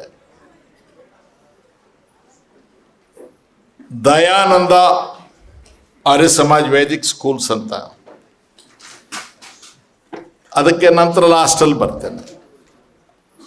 ಪಂಜಾಬ್ ಕೇಸರಿ ಅವರ ಲಾಲಾ ಲಜಪತ್ ರಾಯ್ರವರ ಸಾವು ಪೊಲೀಸರ ಲಾಠಿ ಚಾರ್ಜ್ ಇಂದಲೇ ಆದದ್ದು ಅಂತ ಹೇಳಿ 1907ನೇ ಇಸ್ವಿಯಲ್ಲಿ ಜನ್ಮ ತಾಳಿದಂತಹ ಭಗತ್ ಸಿಂಗ್ರವರಿಗೆ ತಡ್ಕೊಳ್ಳೋದಕ್ಕೆ ಆಗದೇ ಇರೋಷ್ಟು ಸಿಟ್ಟು ಬರುತ್ತೆ. ಅವರು ಅವರ ಸ್ನೇಹಿತರು ಎಲ್ಲ ಇದಕ್ಕೆ ಪ್ರತೀಕಾರ ತೀರಿಸ್ಕೋಬೇಕು ಅಂತ ಹೇಳಿ ಒಂದು ಕಡೆಗೆ ತಯಾರಾಗ್ತಾರೆ. ಮತ್ತೊಂದು ಕಡೆಗೆ ಜಲಿಯನ್ ವಾಲಾಬಾಗ್, ಒಂದು ನಿಮಿಷಪ್ಪ ದಯಮಾಡಿ ಬರೋರು ಕೂತ್ಕೊಳ್ತಾರೆ, ನೀವು ಬಿಟ್ಬಿಡಿ ಆ ಚೇರ್ಸು ಶಬ್ದ ನಮಗೇನಾಗುತ್ತೆ, ಇಲ್ಲಿ ಕಷ್ಟ ಆಗುತ್ತೆ. ಇದು ನಾನು ಕ್ಲಾಸ್ ರೂಮ್ ಅಂತ ಹೇಳ್ಬಿಟ್ಟಿದ್ದೀನಿ, ನಿಮಗೆ ರಾಜಕೀಯ ಸಭೆ ಅಂತ ತಿಳ್ಕೊಬೇಡಿ. ಜಲಿಯನ್ ವಾಲಾಬಾಗ್ ಅಂತಕ್ಕಂಥದ್ದು ಅಮೃತ್ಸರದಿಂದ ಸ್ವಲ್ಪ ದೂರದಲ್ಲಿರ್ತಕ್ಕಂಥ ಒಂದು ಸಣ್ಣ ಗ್ರಾಮ. ರೌಲತ್ ಆಕ್ಟ್ನ ವಿರುದ್ಧ ದೇಶದ ಎಲ್ಲ ಕಡೆಗೆ ತಿರುಗಿ ಬಿದ್ದಂತೆ ಜನ ಅಲ್ಲೂ ಕೂಡ ತಿರುಗಿ ಬಿದ್ದಿರ್ತಾರೆ. ಈ ಜನನ ಹತ್ತಿಕ್ಕೋದಕ್ಕೆ, ಕಂಟ್ರೋಲ್ ಮಾಡೋದಕ್ಕೆ ಅಂದಿನ ಸರ್ಕಾರ Reginald Dyer, brigadier general Reginald O Dyer ಅಂತ ಒಬ್ಬ ಅಧಿಕಾರಿ, ಮೈಕಲ್ ಫ್ರಾನ್ಸಿಸ್ ಅಂತ ಇನ್ನೊಬ್ಬ ಅಧಿಕಾರಿ, ಅವರಿಬ್ಬರಿಗೆ ಜವಾಬ್ದಾರಿ ಕೊಟ್ಬಿಡ್ತಾರೆ. ಅಲ್ಲಿಗೆ ಹೋಗಿ ನೋಡ್ಬೇಕು. ನಾನು ಹೋಗಿ ಬಂದಿದ್ದೀನಿ ಜಲಿಯನ್ ವಾಲಾಬಾಗ್ಗೆ. ಅಲ್ಲೊಂದು ಸಣ್ಣ ಬಾವಿ ಬೇರೆ ಇದೆ, ಸಣ್ಣ. ನಿರಾಯುಧರಾದ ಜನ ಬ್ರಿಟಿಷರ ವಿರುದ್ಧ ಹೋರಾಡ್ತಾ ಇದ್ದವ್ರ ಮೇಲೆ ಬ್ರಿಟಿಷ್ ಸರ್ಕಾರ ಆವತ್ತು ಒಪ್ಪಿಕೊಂಡಂತೆ ಅಧಿಕೃತ ದಾಖಲೆಗಳ ಪ್ರಕಾರ 1651 ಸುತ್ತು ಗುಂಡು ಹಾರಿಸ್ತಾರೆ. 1651 rounds of firing took place. ಅವರೇ ಒಪ್ಕೊಳ್ಳೋ ಪ್ರಕಾರ 397 ಜನ ಸಾಯ್ತಾರೆ. ಆದರೆ ನಮ್ಮ ಪ್ರಕಾರ ಯಾರು ಅವರ ಜೊತೆ ಚಳುವಳಿ ಇದ್ದರು, ಯಾರ್ಯಾರು ತಮ್ಮ ರಕ್ತ ಸಂಬಂಧಿಗಳನ್ನು ಕಳ್ಕೊಂಡಿದ್ರು, ಯಾರು ತಮ್ಮ ಬಂಧು ಬಳಗವನ್ನು ಕಳ್ಕೊಂಡಿದ್ರು, ನಿರಾಯುಧರಾಗಿದ್ದಂತಹ ಮನುಷ್ಯರು ಗುಬ್ಬಚ್ಚಿಗಳಂತೆ ಸುಟ್ಟು ಬೂದಿ ಆಗೋದ್ರು, ಅವರ ಪ್ರಕಾರ 1400 ಜನ ಸಾಯ್ತಾರೆ. ಈ ದೇಶಕ್ಕೆ ಸ್ವಾತಂತ್ರ್ಯ ಯಾರು ಕೂಡ ಗಿಫ್ಟ್ ಕೊಡಲಿಲ್ಲ. ಏನು ಮಾಡಿದೆ, ಯಾರು ಮಾಡಿದ್ದಾರೆ ಅಂತ ಮಾತಾಡ್ತಾರಲ್ಲ, ನಿಮಗೇನಾದರೂ ಟೈಮ್ ಇದೆಯಾ? ಓದಕ್ಕೆ ಬರುತ್ತಾ? ಈ ದಾಖಲೆಗಳಿಲ್ವಾ? ಇತಿಹಾಸ ಇಲ್ವಾ? ನೀವೆಲ್ಲಿದ್ರಿ ಯಾವತ್ತು? ನೀವು ಹುಟ್ಟಿದ್ರೆ ನಿಮ್ದೇನು ಜವಾಬ್ದಾರಿ ಯಾವತ್ತು? ಬೇರೆಯವ್ರಿಗೆಲ್ಲ ದೇಶಕ್ಕಾಗಿ ಹೋರಾಡಬೇಕು ಅಂತ ಅನಿಸಿದ್ದೇನು? ನಿಮ್ಗೆ ಅನ್ನಿಸ್ದೇ ಓದದ್ದೇನು? ಯೋಚನೆ ಮಾಡಿ ಒಂದು ನಿಮಿಷ. ಒಂದು ಈ ರೂಮ್ ಒಳಗೆ ಬಂದು ಪೊಲೀಸರು ಇದ್ದಕ್ಕಿದ್ದಂತೆ ಈಗ ಒಂದು 50 ರೌಂಡ್ ಗುಂಡು ಹಾರಿಸಿದ್ರೆ ನಾವು ಯಾರು ಉಳಿತೇವೆ? ನಮ್ಮ ಹತ್ರ ಆಯುಧ ಇದೆಯಾ? ಟೆರರಿಸ್ಟ್ ನಾವು? ಇದು ಅಪಾಯಕಾರಿ. ನಾವ್ಯಾರು ಹೇಳೋದೇ ಇಲ್ಲ ಯಾರಿಗೂ. ಆ ಕಾಂಗ್ರೆಸ್ಸಿಗೂ ಇವತ್ತಿನ ಕಾಂಗ್ರೆಸ್ಸಿಗೂ ಸಂಬಂಧ ಇಲ್ಲದೆ ಇರ್ಬೋದು, ಆಯ್ತಪ್ಪ ಒಪ್ಕೊಳ್ತೀವಿ. ಆದರೆ ನಾವು ಅಲ್ಲಿಂದಲೇ ಬಂದವರಲ್ವಾ? ಕಾಂಗ್ರೆಸ್ಸೇ ಏನೂ ಮಾಡಿಲ್ಲ, ಕಾಂಗ್ರೆಸ್ ಏನೂ ಮಾಡಿಲ್ಲ. ನಿಮ್ಮ ವಿಚಾರಕ್ಕೆ ಬರ್ತೇನೆ. ಕೇಶವ್ ಬಲಿರಾಮ್ ಹೆಡ್ಗೇರ್ ಅವರೇ ನೆಹರು ಹುಟ್ಟಿದ ವರ್ಷದಲ್ಲೇ ತಾವು 1889ನೇ ಇಸ್ವಿಯಲ್ಲಿ ಜನ್ಮ ತಾಳಿದ್ರಿ. ತಮಗೆ ಚಿಕ್ಕ ವಯಸ್ಸಲ್ಲೇ ತಂದೆ ತಾಯಿ ತೀರ್ಕೊಟ್ರು. ನಿಮ್ಮ ಅಣ್ಣ ನಿಮಗೆ ವಿದ್ಯಾಭ್ಯಾಸ ಕೊಡ್ತಾರೆ. ನೀವು LMS ಪರೀಕ್ಷೆ, ಅಂದರೆ ಅದು ಮೆಡಿಕಲ್ ಪರೀಕ್ಷೆ, ಡಿಪ್ಲೊಮಾ ಥರ, ನಾಗ್ಪುರಕ್ಕೆ ಪ್ರಾಕ್ಟೀಸಿಗೆ ಬಂದ್ರಿ. ನಿಮ್ಮ ಗುರುಗಳು ಯಾರು? Doctor BS ಮುಂಜೋ. ಡಾಕ್ಟರ್ BS ಮುಂಜೋ ಅವರಿಗೆ ಯಾರು ರೋಲ್ ಮಾಡಲು? ಮುಸೋಲಿನಿ. ಇಡೀ ಜಗತ್ತಿನ ಶಾಂತಿಯನ್ನು ಕದಡಿದವರು ಇತಿಹಾಸದಲ್ಲಿ. Number 1 Adolf Hitler of Germany. Number 2 ಬೆನಿಟೋ Mussolini of Italy. ಇಡೀ ದೇಶದ ಶಾಂತಿಯನ್ನು ಕದಡಿದ, ವಿಶ್ವದ ಶಾಂತಿಯನ್ನೇ ಭಂಗ ಮಾಡಿದಂಥ ಒಬ್ಬ ಮಹಾನುಭಾವ ಹೆಡ್ಗೇರವರೇ ನಿಮ್ಮ ಗುರುಗಳಾದ ಮುಂಜೋರವರಿಗೆ ಮಾರ್ಗದರ್ಶಕರು. ಅಂದರೆ ಆವತ್ತಿಂದಲೂ ನೀವು ಆ ಆಲೋಚನೆಗೆ ಒಳಗಾಗಿದ್ರಿ. ಇಲ್ಲಿ ರೌಲತ್ ಆಕ್ಟ್ ವಿರುದ್ಧ ತಿರುಗಿ ಬೀಳ್ತಾರೆ, ಜನರ ವಿರುದ್ಧ ಬ್ರಿಟಿಷರು ಯುದ್ಧ ಸಾರಿದ್ದಾರೆ. ನೀವು 1925ನೇ ಇಸ್ವಿಯಲ್ಲಿ ರಾಷ್ಟ್ರೀಯ ಸ್ವಯಂ ಸೇವಕ ಸಂಘವನ್ನು ಸ್ಥಾಪನೆ ಮಾಡ್ತೀರಿ. ನಿಮ್ಮ ಆದರ್ಶ ಏನು? ಎಳೆಯ ಮಕ್ಕಳನ್ನು ಕರ್ಕೊಳ್ಳೋದು, ಕಬಡ್ಡಿ ಆಟ ಇನ್ನೊಂದು ಆಟಕ್ಕೆ ಸೇರಿಸ್ಕೊಳ್ಳೋದು, ಆ ಮಕ್ಕಳಿಗೆ ಆಟ ಆಡಿಸ್ತಾ ಆಡಿಸ್ತಾ ಮಾನಸಿಕವಾಗಿ ನಿಮ್ಮ ಸ್ವಾಧೀನಕ್ಕೆ ತಗೊಳ್ಳೋದು, ಕ್ರಮೇಣ ಅವರಿಗೆ ಕೆಲವು ಪದ್ಯಗಳು ಶ್ಲೋಕಗಳು ಹೇಳೋದು, ನಂತರ ವಿಷ ತುಂಬೋದು. ಆ ಎಳೆಯ ವಯಸ್ಸಿನಲ್ಲಿ ಕ್ಯಾಚ್ ದಮ್ ಯಂಗ್ ಅಂತ ನೀವು ಆ ದುಷ್ಪರಿಣಾಮವನ್ನು ಅವ್ರ ಮೇಲೆ ಬೀರಿದ ಮೇಲೆ ಅವ್ರಿಗೆ ವಿಚಾರ ಮಾಡುವ, ವಿವೇಚನೆಯಿಂದ ವರ್ತಿಸುವ ಸಾಮರ್ಥ್ಯವನ್ನು ಕಳ್ಕೊಳ್ತಾರೆ. ನಿಮ್ಮ ಘೋಷಣೆ ಏನು? 2023 ಒಳಗಾಗಿ, ಅಂದರೆ ಇನ್ನು 1.5 ವರ್ಷ ಆಯಿತು, ಈ ದೇಶವನ್ನು ಹಿಂದೂ ರಾಷ್ಟ್ರ ಮಾಡಬೇಕು ಅಂತ. ಹಿಂದೂ ದೇಶ ಅಲ್ಲ, ಹಿಂದೂ ರಾಷ್ಟ್ರ ಮಾಡಬೇಕು. ಆದರೆ ಬ್ರಿಟಿಷ್ನವ್ರು ಮಾಡಿದ್ದೇನು? ಮುಸಲ್ಮಾನರನ್ನ ಹಿಂದೂಗಳನ್ನು ಬೇರೆ ಮಾಡಬೇಕು. ಸಾಧ್ಯ ಆದಷ್ಟು ಮಟ್ಟಿಗೆ ರೌಲತ್ ಆಕ್ಟ್ ತರ್ತಾರೆ, ಅದಕ್ಕೆ ತರ್ತಾರೆ. ಮತಾಧಾರಿತವಾದಂತಹ ಚುನಾವಣಾ ಮತದಾರರ ಪಟ್ಟಿಯನ್ನು ಮಾಡಬೇಕು ಅಂತ ಯಾಕೆ ಹೇಳ್ತಾರೆ? ಈ ದೇಶವನ್ನು ಡಿವೈಡ್ ಮಾಡಿ. ನೀವು ಇವತ್ತೇನು ಮಾಡಕ್ಕೆ ಹೊರಟಿದ್ರಿ? ನಿಮ್ಮ ಹಿಂದೂ ರಾಷ್ಟ್ರದ ಕಲ್ಪನೆಯನ್ನು ಸಾಧಿಸೋದಕ್ಕೋಸ್ಕರ CAA ಇನ್ನೊಂದು ಮಾತು. ಅವರಿಗೆ ಇವರಿಗೆ ವ್ಯತ್ಯಾಸವೇ ಇಲ್ಲ. ನಾವು ಎಷ್ಟು ಚಾರಿತ್ರ್ಯವನ್ನು ಕಳ್ಕೊಂಡಿದ್ರು, ತಪ್ಪುಗಳು ಮಾಡಿದ್ರು,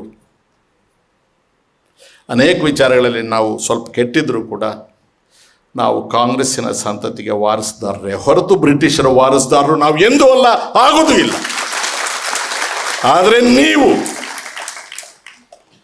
ಬ್ರಿಟಿಷರ ವಾರಸುದಾರ. ಸಾರ್ವಜನಿಕ ಉದ್ಯಮಗಳನ್ನು ನೆಹರು ಸ್ಥಾಪನೆ ಮಾಡಿದ್ರೆ ನೀವು ಸಾರ್ವಜನಿಕ ಉದ್ಯಮಗಳನ್ನು ಖಾಸಗಿಯವರಿಗೆ ಕೊಡ್ತಾ ಇದ್ದೀರಿ. ಇದೇ ನಮಗೂ ನಿಮಗೂ ಇರ್ತಕ್ಕಂಥ ವ್ಯತ್ಯಾಸ. ಅದು ಹೇಗೂ ಇರಲಿ. ಸಾಂಡರ್ಸ್ ಅಂತ ಒಬ್ಬ ಪೊಲೀಸ್ ಅಧಿಕಾರಿ,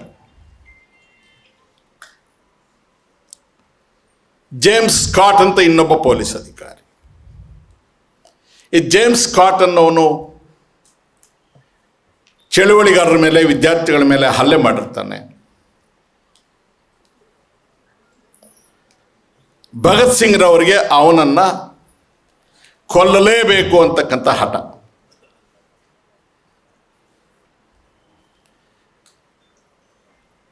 ಆ ಹೋಲಿಕೆಗಳು ಗೊತ್ತಾಗೋದಿಲ್ಲ.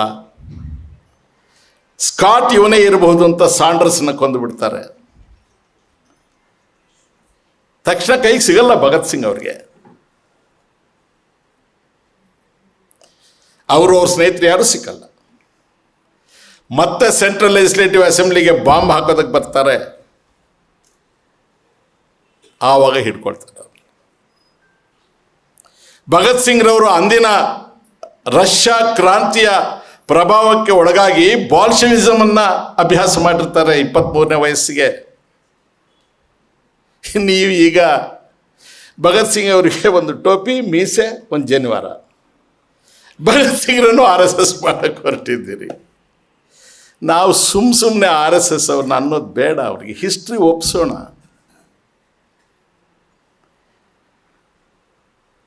ಭಗತ್ ಸಿಂಗ್ ರವರಿಗೆ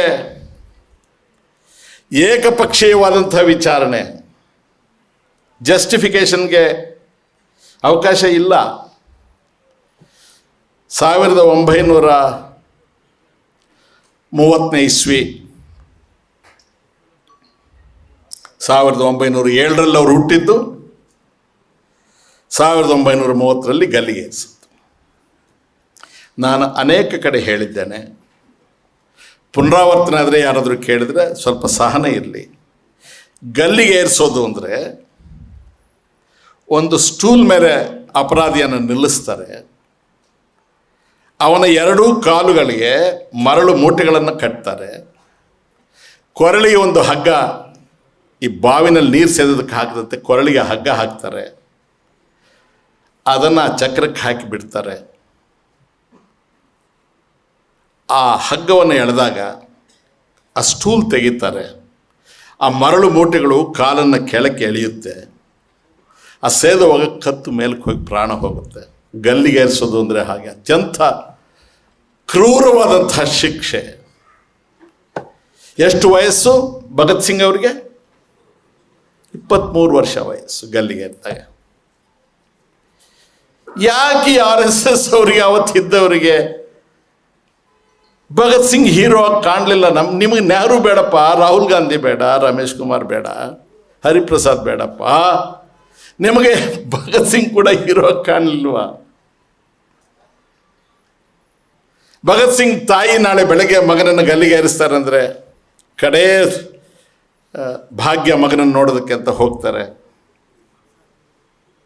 ಕಣ್ಣೀರು ಹಾಕ್ತಾರೆ. ತಾಯಿ ಅಲ್ವಾ? ಹೆತ್ತ ನೋವು ಎಷ್ಟು ತಂದೆ ವ್ಯಕ್ತಪಡಿಸಿದ್ರು ತಾಯಿಯ ನೋವು ಬೇರೆ. ಜನ್ಮ ತಾಳಿದವರಿಗೆ ತಾಯಿ ಸತ್ಯ, ತಂದೆ ನಂಬಿಕೆ. ಕಣ್ಣೀರು ಹಾಕಿದ ತಾಯಿಗೆ ಕೇಳ್ತಾನೆ ಭಗತ್ ಸಿಂಗ್, ಏನಮ್ಮ, ನಾನು ದೇಶಕ್ಕಾಗಿ ಪ್ರಾಣ ಕೊಡ್ತಾ ಇದ್ರೆ ನೀನು ಅಳ್ತೀಯ? ನೀನು ವೀರ ಮಾತೆ ಅಲ್ವಾ? ಎಲ್ಲಿ ಒಂದ್ಸಲ ನಗು ಅಂತ ಹೇಳಿ ಆ ತಾಯಿಯನ್ನು ನಗಿಸ್ಬಿಟ್ಟು ಇನ್ಕ್ವಿಲಾಬ್ ಜಿಂದಾಬಾದ್ ಅಂತ ಹೇಳ್ತಾನೆ. ಅಂದರೆ ಕ್ರಾಂತಿ ಚಿರಾಯುವಾಗಲಿ. ನೀವು ಕ್ರಾಂತಿಗೆ ನೀವು ಹತ್ತಿರ ಇದ್ದೀರಾ ನಮ್ಮ ಸ್ನೇಹಿತರು. ಏನೇನೆಲ್ಲ ಮಾತಾಡಿಬಿಡ್ತೀರಪ್ಪ, ಯೋಚನೆ ಮಾಡಿ. ನಾನು ಪ್ರಾರಂಭದಲ್ಲಿ ಹೇಳಿದ್ದೀನಿ, ತಮ್ಮ ದಿವ್ಯ ಸಾನ್ನಿಧ್ಯ ಇದೆ ಸ್ವಾಮಿ. ನಾನು ಹೇಳುವುದು ದಾಖಲೆಗಳ ಸಮೇತ, ದಿನಾಂಕಗಳ ಸಮೇತ, ಸಾಕ್ಷಿ ಪುರಾವೆಗಳ ಸಮೇತ. ಯಾವುದನ್ನು ಸತ್ಯ ಮಾಡ್ತಾ ಇದ್ದೀರಿ, ಯಾವುದನ್ನು ಸುಳ್ಳು ಮಾಡ್ತಾ ಇದ್ದೀರಿ? ಮುಗಿಯಿತು. ನಂತರ ಬಹಳ ಗಲಾಟೆಗಳಾದವು. ಭಗತ್ ಸಿಂಗ್ ಅವರು ತಮ್ಮ ಪ್ರಾಣನ್ನು ಕೊಟ್ಟಿದ್ದಾಯಿತು.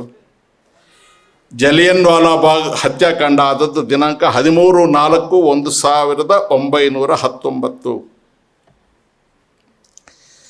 ಇದೇನೇ ಇದ್ಕೊಳ್ಳಿ.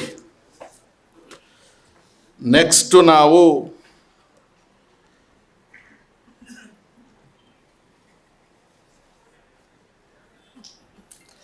ಸಾವಿರದ 1920ನೇ ಇಸ್ವಿಗೆ ಬರ್ತೇವೆ. ಇನ್ನೇನೊಂದು 10 ನಿಮಿಷ ಮುಗಿಸ್ಬಿಡ್ತಾರೆ, ಬೇಸರ ಮಾಡ್ಕೊಂಡು. ಐ ಥಿಂಕ್ ಆಗ್ಬೋದಲ್ಲ ಸ್ವಾಮಿ?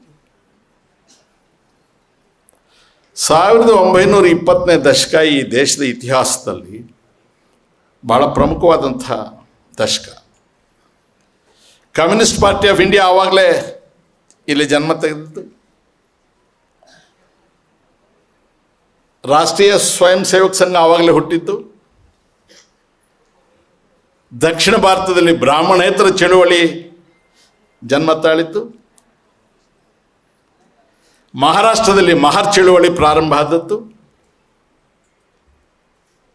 ಹಿಂದೂ ಮಹಾಸಭಾ ಜನ್ಮ ತಾಳಿದ್ದು. ಇವೆಲ್ಲವೂ ಕೂಡ ಅದೆಲ್ಲ ಒಂದೇ ಕಾಲಕ್ಕೆ ಬರುತ್ತೆ. 1915ರಲ್ಲಿ ಗಾಂಧಿ ವಾಪಸ್ ಬಂದಿರ್ತಾರೆ ದಕ್ಷಿಣ ಆಫ್ರಿಕಾದಿಂದ. ದಕ್ಷಿಣ ಆಫ್ರಿಕಾದಲ್ಲಿ ತನ್ನ ಚರ್ಮದ ವರ್ಣನ ನೋಡಿ ರೈಲಿನಲ್ಲಿ ತನಗಾದ ಅಪಮಾನ, ಅಲ್ಲಿ ಬದುಕಿನಲ್ಲಾದ ಅಪಮಾನವನ್ನು ಇಲ್ಲಿಗೆ ಬಂದು ಪರಿಶಿಷ್ಟ ಜಾತಿಯ ಜನರಿಗೆ ಆಗ್ತಾ ಇದ್ದದಕ್ಕೆ ಹೋಲಿಕೆ ಮಾಡಿಕೊಳ್ತಾರೆ. ಹಾಗಾಗಿ ಅವರಿಗೆ ಆ ನಡತೆ ಏನಿತ್ತು, ಅವ್ರ ಮಾತೇನಿತ್ತು, ಪರಿಶಿಷ್ಟ ಜಾತಿ ಜನಾಂಗದ ಬಗ್ಗೆ ಬದ್ಧತೆಯಿಂದ ಕೂಡಿತ್ತು. 1924ರಲ್ಲಿ ಅವರು ಕಾಂಗ್ರೆಸ್ ಅಧ್ಯಕ್ಷರಾಗ್ತಾರೆ.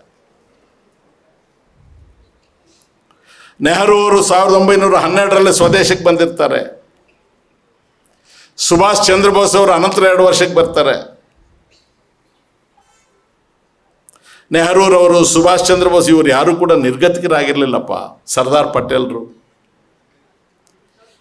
ಇವರೆಲ್ಲರೂ ಕೂಡ ಆವತ್ತಿನ ದಿನಮಾನಕ್ಕೆ ಅತ್ಯಂತ ಶ್ರೀಮಂತ ಕುಟುಂಬಗಳಲ್ಲಿ ಹುಟ್ಟಿದವರು. ಸುಭಾಷ್ ಚಂದ್ರ ಬೋಸ್ ಅವರ ತಂದೆ ಜಡ್ಜ್ ಆಗಿರ್ತಾರೆ. ಇಲ್ಲಿ ವಿದ್ಯಾರ್ಥಿ ಆಗಿದ್ದಾಗ ಸ್ಕೂಲ್ನಲ್ಲಿ ಅವ್ರಿಗೆ ಡಿಬಾರ್ ಮಾಡ್ತಾರೆ. ಅವರು ಏನೇನೋ ಮಾಡಿ ICS ಮಾಡಿಸ್ಬೇಕು, ಇವರನ್ನು ಸ್ವಲ್ಪ ತಿರುಗಿಸ್ಬೇಕು ಅಂತ ನೋಡ್ತಾರೆ. ICS ಮಾಡಿದ್ಮೇಲೆ ಮತ್ತೆ ವಾಪಸ್ ಬರ್ತಾರೆ. ಅವರು 1930ರಲ್ಲಿ ಕಾಂಗ್ರೆಸ್ಗೆ ಅಧ್ಯಕ್ಷ ಆಗ್ತಾರೆ. ಅವ್ರಿಗೆ ಮೊದಲು ನೆಹರೂರವರು ಕಾಂಗ್ರೆಸ್ನ ಅಧ್ಯಕ್ಷ ಆಗ್ತಾರೆ. ಅವತ್ತು ನೆಹರೂರವರು ಕನಸು ಕಂಡಿದ್ರಾ, ಮುಂದೆ ನಾನು ಪ್ರೈಮ್ ಮಿನಿಸ್ಟರ್ ಆಗ್ತೀನಿ, ನಾನಾದಮೇಲೆ ನನ್ನ ಮಗಳು, ಅದಾದಮೇಲೆ ಅವ್ರ ಮಗ, ಆಮೇಲೆ ರಾಹುಲ್ ಗಾಂಧಿಯವರೆಲ್ಲ ಬರ್ತಾರೆ, ನೀವೆಲ್ಲ ಇರಪ್ಪ, ಎಲ್ಲ ಯೂತ್ ಕಾಂಗ್ರೆಸ್ ಕಟ್ಟಿ. ನಾನ್ ಸೆನ್ಸ್. ಹಿಸ್ಟ್ರಿ ಆ ಹಾದಿಯನ್ನು ತುಳಿದಿದೆ. ಅದಕ್ಕೆ ನಾನು ಕಾರಣ ಅಲ್ಲ, ನೀವು ಕಾರಣ ಅಲ್ಲ. ಅಹಮದ್ನಗರ್ ಜೈಲಲ್ಲಿ ಕೂತ್ಕೊಂಡು ನೆಹರು ಅವರು ತನ್ನ ಮಗಳಾದ ಇಂದಿರಾ ಗಾಂಧಿಗೆ ಪತ್ರ ಬರೀತಾರೆ. ಇಂದಿರಾ ಗಾಂಧಿಯವರು ತನ್ನ ತಾಯಿಯನ್ನು ನೋಡಿ ಬಿಕ್ಕಳಿಸಿ ಅಳ್ತಾ ಇರ್ತಾರೆ. ಕ್ಷಯ ರೋಗದಿಂದ ನರಳ್ತಾ ಇರ್ತಾರೆ ಕಮಲಾ ನೆಹರು ಅವರು. ಇಂದಿರಾ ಗಾಂಧಿಯವರು ಹುಟ್ಟಿದ ಹಬ್ಬ. ತಂದೆ ಜೈಲಲ್ಲಿ, ತಾಯಿ ಮಂಚದ ಮೇಲೆ. ಆ ಇಂದಿರಾ ಗಾಂಧಿ ನಿಮಗೆ ನೆನಪಿಲ್ಲ, ಆ ಇಂದಿರಾ ಗಾಂಧಿ ನಿಮಗೆ ಬೇಕಾಗಿಲ್ಲ. ನಿಮಗೆ ಸಾಧ್ಯನಾ? ನನಗೆ ಸಾಧ್ಯನಾ? ಮಗಳೇ, ನಿನ್ನ ಹೆಸರು ಪ್ರಿಯದರ್ಶಿನಿ, ಅಂದರೆ ನೋಡಕ್ಕೆ ಬಹಳ ಚಂದ ನೀನು. ನೆಹರು ಅವರು ಹೇಳ್ತಾರೆ ಆ ಪತ್ರದಲ್ಲಿ, you are more dearer to sight and even more dearer when you cannot be sighted. ನಿನ್ನ ನೋಡಕ್ಕೆ ಚಂದ ಮಗಳೇ, ನೀನು ನೋಡಕ್ಕೆ ಆಗದೆ ಇದ್ದಾಗ ಇನ್ನೂ ಚಂದವಾಗಿ ಕಾಣ್ತೀಯಮ್ಮ ಅಂತ ಹೇಳ್ತಾರೆ ಆ ತಂದೆ ಪ್ರೀತಿ ಮಗಳ ಮೇಲೆ. ತಾನು 4 ಗೋಡೆಗಳ ಮಧ್ಯೆ ತಾಯಿ ಆಗಲೋ ಈಗಲೋ ಅನ್ನೋ ಸ್ಥಿತಿಯಲ್ಲಿ ನಿನಗೆ ನನ್ನ ಜನ್ಮದಿನದ ಶುಭಾಶಯಗಳು ಅಂತ ಜೈಲಿನ 4 ಮಧ್ಯಗಳ ಗೋಡೆಯಿಂದ ನೆಹರು ಅವರು ಕೊಡ್ತಾರೆ. ಆ ನೆಹರುವನ್ನು ಹುಕ್ಕಾ ಸೇರ್ತಾನೆ ಅಂತ ಹೊಟ್ಟೆಪಾಡಿಗೆ ವಸ್ತ್ರ ಧರಿಸಂಥವನು ಮಾತನಾಡ್ತಾನೆ. ನಿಮಗೆ ಏನಾದರೂ ಮಾನವೀಯತೆ ಇದೆಯಾ? ರಾಜಕಾರಣ ಇಲ್ಲ, ಇದರಲ್ಲಿ ಮೌಲ್ಯಗಳಿದೆಯಾ? ನಿಮಗೆ ತಂದೆ, ತಾಯಿ, ಅಣ್ಣ, ತಮ್ಮ, ಅಕ್ಕ, ಪಕ್ಕದ ಮನೆಯವರು, ಅಕ್ಕದ ಮನೆಯವರು, ಚಿಕ್ಕವರು, ದೊಡ್ಡವರು, ಏನಾದರೂ ನಿಮಗೆ ಒಂದು ಚೂರು ನಾನು ಹೀಗೆ ಮಾತಾಡಿದ್ರೆ, ಬಾಯಿ ಹರಟಿದ್ರೆ ಏನು ಆಗಬಹುದು ಇದರ ಅನಾಹುತ ಅಂತ ಕಾಂಗ್ರೆಸ್ನವರೇ ಬಂದು ಈ ದೇಶದಲ್ಲಿ ಎದ್ದು ನಿಂತ್ಕೊಂಡು ನೆಹರು ಅವ್ರ ಬಗ್ಗೆ ನೀವು ಮಾತಾಡಿ ತಪ್ಪು ಅಂತ ಹೇಳಬೇಕಾ? ಸಾವಿರಾರು ಜನ ಸತ್ತರೆ ನಿಮಗೆ ಸಂಬಂಧ ಇಲ್ಲ. 23 ವರ್ಷದ ಹುಡುಗ ನೇಣಿಗೆ ತನ್ನನ್ನು ಗುರಿಪಡಿಸ್ಕೊಂಡ್ರೆ ನಿಮಗೆ ಸಂಬಂಧ ಇಲ್ಲ. 4 ವರ್ಷ ಜೈಲಿನಲ್ಲಿ ಕೂತ್ಕೊಂಡ್ರೆ ನಿಮಗೆ ಸಂಬಂಧ ಇಲ್ಲ. ನಿಮಗೊಂದೇ ಹಿಂದೂ ರಾಷ್ಟ್ರ. ನೀವು ದೇಶಭಕ್ತರು, ನಾವು ದೇಶದ್ರೋಹಿಗಳು. ಈಗ ದೇಶಭಕ್ತಿಯನ್ನು ನಾವು ಇವರಿಂದ ಕಲ್ತ್ಕೊಳ್ಬೇಕಾಗಿತ್ತು. ಹೇಗಿದೆ ನೋಡಿ ಗಾಂಧಿಯವರ ವಿಚಾರ.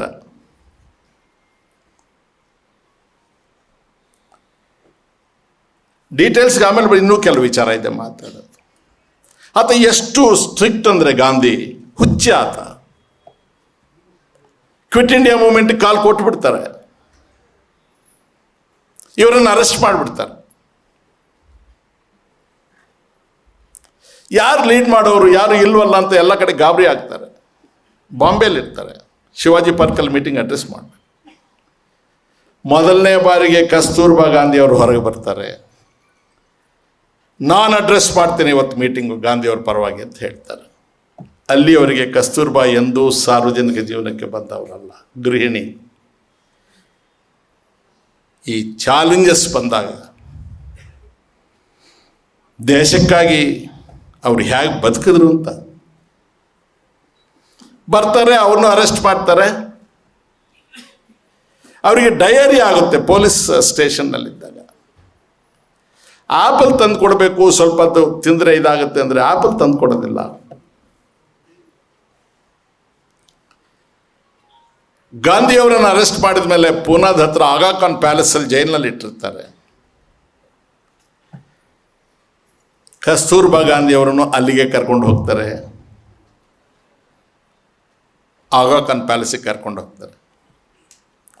ಗಾಂಧಿಯವರು ಸ್ವಲ್ಪ ಪುರುಷ ಪ್ರಧಾನ ಸಮಾಜದಲ್ಲಿ ನಂಬಿಕೆ ಇದ್ದಂಥವರು.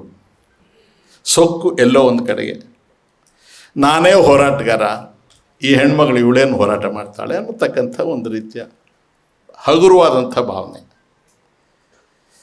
ಹೆಂಡತಿಯನ್ನು ನೋಡಿ ಅವ್ರೇನು ತಿಳ್ಕೊಳ್ತಾರೆ, ಬಹುಶಃ ಪೊಲೀಸವ್ರು ಪರ್ಮಿಷನ್ ತಗೊಂಡು ನನ್ನ ನೋಡಕ್ಕೆ ಬಂದಿರಬಹುದು ಅಂತ ತಿಳ್ಕೊಳ್ತಾರೆ. ಆ ಸಂಭಾಷಣೆ ಭಾಳ ಚೆನ್ನಾಗಿದೆ. ಏನು ಇಲ್ಲಿಗೆ ಬಂದಿದೆಯಾ ಅಂತ ಕೇಳ್ತಾರೆ. ನನ್ನನ್ನು ನೋಡೋಕ್ಕೆ ನನಗೇನು ಆಗಿಲ್ಲ ಅಂತ ಹೇಳ್ತಾರೆ. ಎದೆ ತಟ್ಟಿ ಹೇಳ್ತಾರೆ ಕಸ್ತೂರ್ಬಾ ಗಾಂಧಿಯವರು, ನಿನ್ನನ್ನು ನೋಡೋಕ್ಕೆ ನಾನು ಬರಲಿಲ್ಲ, ನಾನು ಹೋರಾಟಗಾರ್ತಿ ಜೈಲಿಗೆ ಬಂದಿದ್ದೇನೆ ಅಂತ ಹೇಳ್ತಾರೆ. ನೀವಮ್ಮ ತಾಯಂದರು ಈ ವಿಚಾರವನ್ನು ಮನಸ್ಸಲ್ಲಿ ಇಟ್ಕೋಬೇಕಮ್ಮ. ಅವ್ರಿಗೆ ಜಿಂದಾಬಾದು, ಇವ್ರಿಗೆ ಜಿಂದಾಬಾದು, ಮಹಿಳಾ ಕಾಂಗ್ರೆಸ್ಸು, ಆ ಕಮಿಟಿ, ಯಾಕಮ್ಮ ಅಲ್ಲಿಗೆ ನಿಲ್ಲೋದಿಲ್ಲ ತಾಯಿ.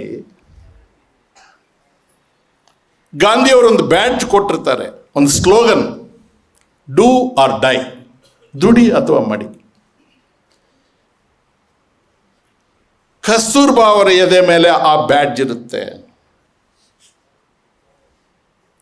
ಅವರ ಆ ಬ್ಯಾಡ್ಜ್ ಬಗ್ಗೆ ಅವ್ರಿಗೆ ಎಷ್ಟು ಕಾಳಜಿ ಅಂದರೆ, ಜೈಲಿನಲ್ಲಿ ಇದ್ಮೇಲೆ ತೆಗೆಯೋದಿಲ್ಲ ಅವರು. 1944 ಇಸ್ವಿ ಫೆಬ್ರವರಿ ತಿಂಗಳು 2 ವರ್ಷ ಜೈಲಿನಲ್ಲಿ ಕೊಳೆದ ಮೇಲೆ ಕಸ್ತೂರ್ಬಾ ಅವರು ಜೈಲಲ್ಲಿ ಸತ್ತು ಹೋಗ್ತಾರೆ. ಆ ಬ್ಯಾಡ್ಜ್ ಹಾಗೆ ಮೈ ಅವರನ್ನು ನೀವು ಅಡ್ತಿರಲ್ಲ. ದುಡಿ ಅಥವಾ ಮಡಿ ಅಂತ ಗಾಂಧಿಯವರು ಕೊಟ್ಟ ಕರೆಗೆ ಆ ಬ್ಯಾಡ್ಜನ್ನು ತನ್ನ ಮೈ ಮೇಲೆ ಹಾಕ್ಕೊಂಡು ಪ್ರಾಣ ಬಿಡ್ತಾಳೆ ಆ ಮಹಾತ್ಮೆ. ಗಾಂಧಿಯನ್ನು ಪ್ರಧಾನಮಂತ್ರಿ ಮಾಡಕ್ಕೆ ಅವ್ರು ಬರಲಿಲ್ಲ ಈಚೆಗೆ. ಗಾಂಧಿಯ ಬಗ್ಗೆ ಹಗುರವಾಗಿ ಮಾತಾಡ್ತಿರಲ್ಲ ನೀವು.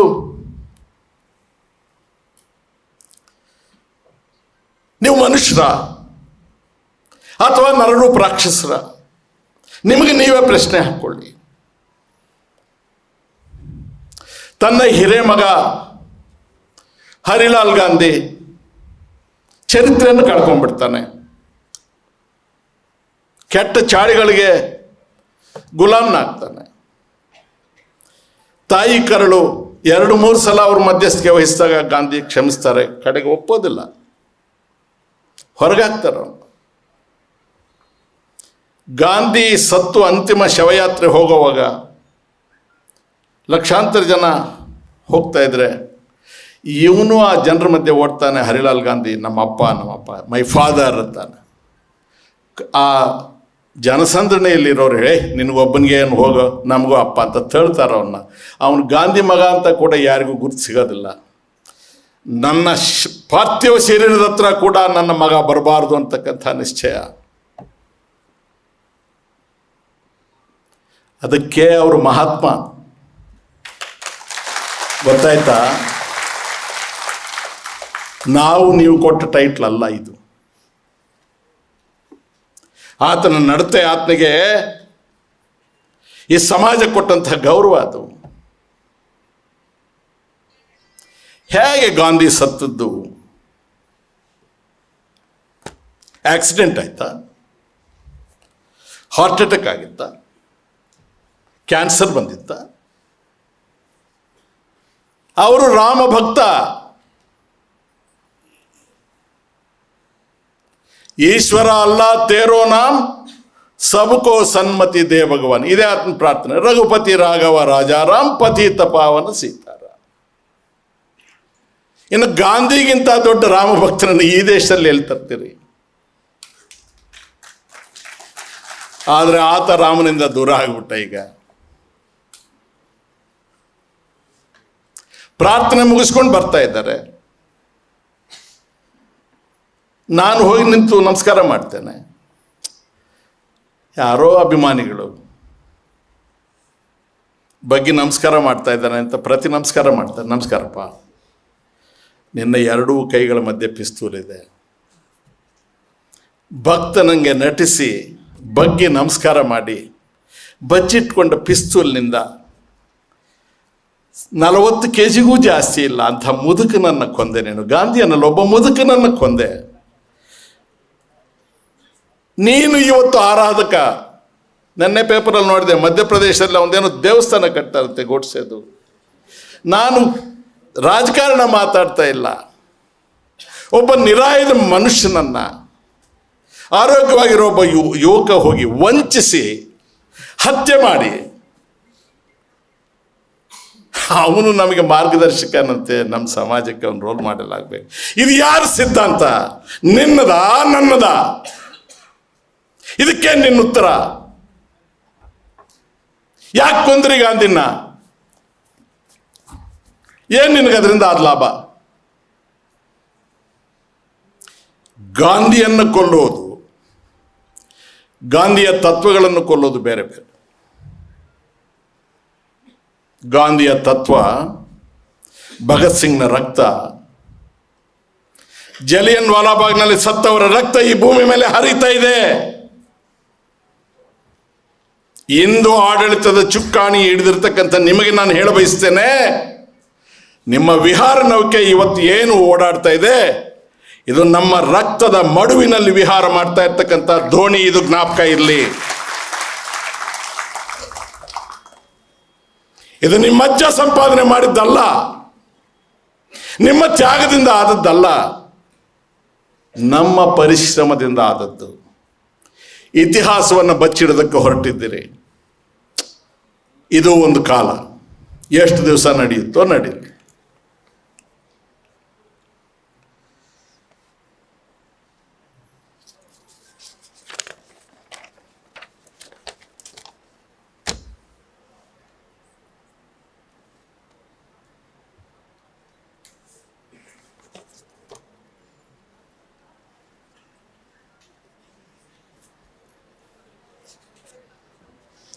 ಸಾವಿರದ 1929 ಗಾಂಧಿಯವರ ನಂತರ ನೆಹರು ಕಾಂಗ್ರೆಸ್ ಅಧ್ಯಕ್ಷರಾಗ್ತಾರೆ.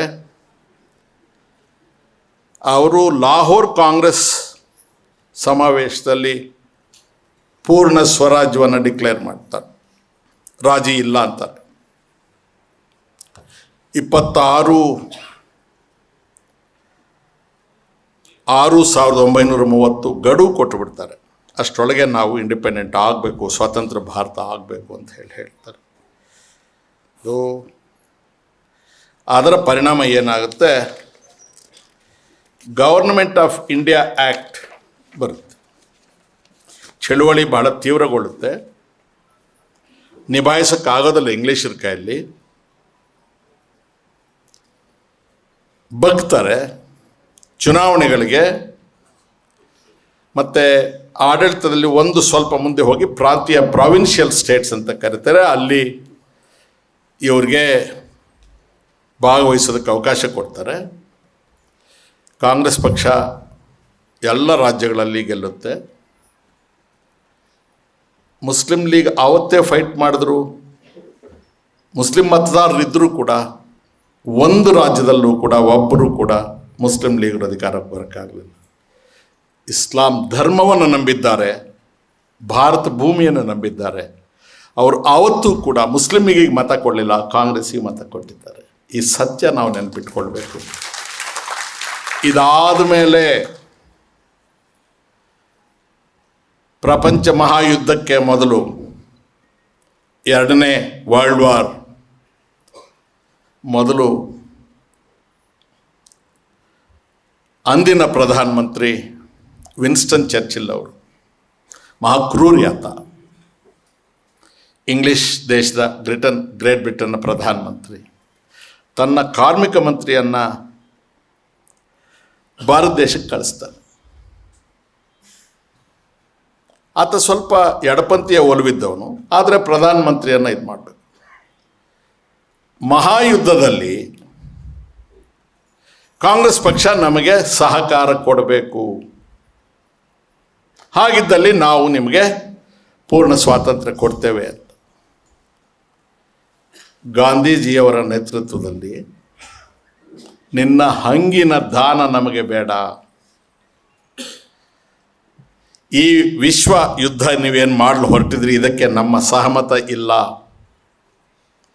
ನಾವು ಶಾಂತಿ ಪ್ರಿಯರು ಅಂತ ಹೇಳಿ ಪ್ರೊಟೆಸ್ಟ್ ಮಾಡಿ ಎಷ್ಟು ಜನ ಸರ್ಕಾರಕ್ಕೆ ಬಂದಿರ್ತಾರೆ 1935 ನಂತರ ಗೌರ್ಮೆಂಟ್ ಆಫ್ ಇಂಡಿಯಾ ಆ್ಯಕ್ಟ್ ಅವರೆಲ್ಲರೂ ಕೂಡ ತಮ್ಮ ಸ್ಥಾನಗಳಿಗೆ ರಾಜೀನಾಮೆಯನ್ನು ಕೊಟ್ಟು ಬಿಡ್ತಾರೆ.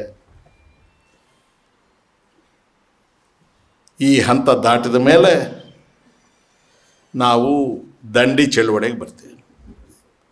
ಏನಿದು ದಂಡಿ ಚಳುವಳಿ? ಉಪ್ಪಿನ ಸತ್ಯಾಗ್ರಹ. ಉಪ್ಪು ಎಲ್ಲರೂ ಬಳಸಬೇಕಲ್ಲ, ಅವರಿಗೆ ಲಾಭ ಇಂಗ್ಲೀಷ್ ಅವರಿಗೆ. ಚರ್ಮ ಕೆಂಪುಗಿತ್ತು ಅನ್ನೋದು ಬಿಟ್ಟರೆ ಅವ್ರ ಹೃದಯ ಇಷ್ಟು ಕಪ್ಪಿತ್ತು. ಮನುಷ್ಯರೇ ಅಲ್ಲ, ಅವರು ರಾಕ್ಷಸರು. ಈ ಉಪ್ಪಿನ ಮೇಲೆ ಸ್ವಾಮ್ಯತೆ ಪಡಿತಾರೆ ಅವರು, ಮೊನೋಪಲಿ. ನಾವು ನಮ್ಮ ಭೂಮಿ ಮೇಲೆ ಇರ್ತಕ್ಕಂಥ ಉಪ್ಪು ಸಮುದ್ರ ತೀರದಲ್ಲಿ ತಗೊಳ್ಬೇಕಾದ್ರೆ ಅವನಿಗೆ ತೆರಿಗೆ ಕಟ್ಟಬೇಕು. ಒಬ್ಬ ಸ್ವಾಭಿಮಾನಿ ಗಾಂಧಿಗೆ ಅದು ಇಷ್ಟ ಆಗೋದಿಲ್ಲ. ಅಲ್ಲಿ ಹೋಗಿ ಒಂದು ಹಿಡಿ ಉಪ್ಪನ್ನು ನಾನು ಕೈಗೆತ್ಕೊಳ್ತೇನೆ ಅಂತ.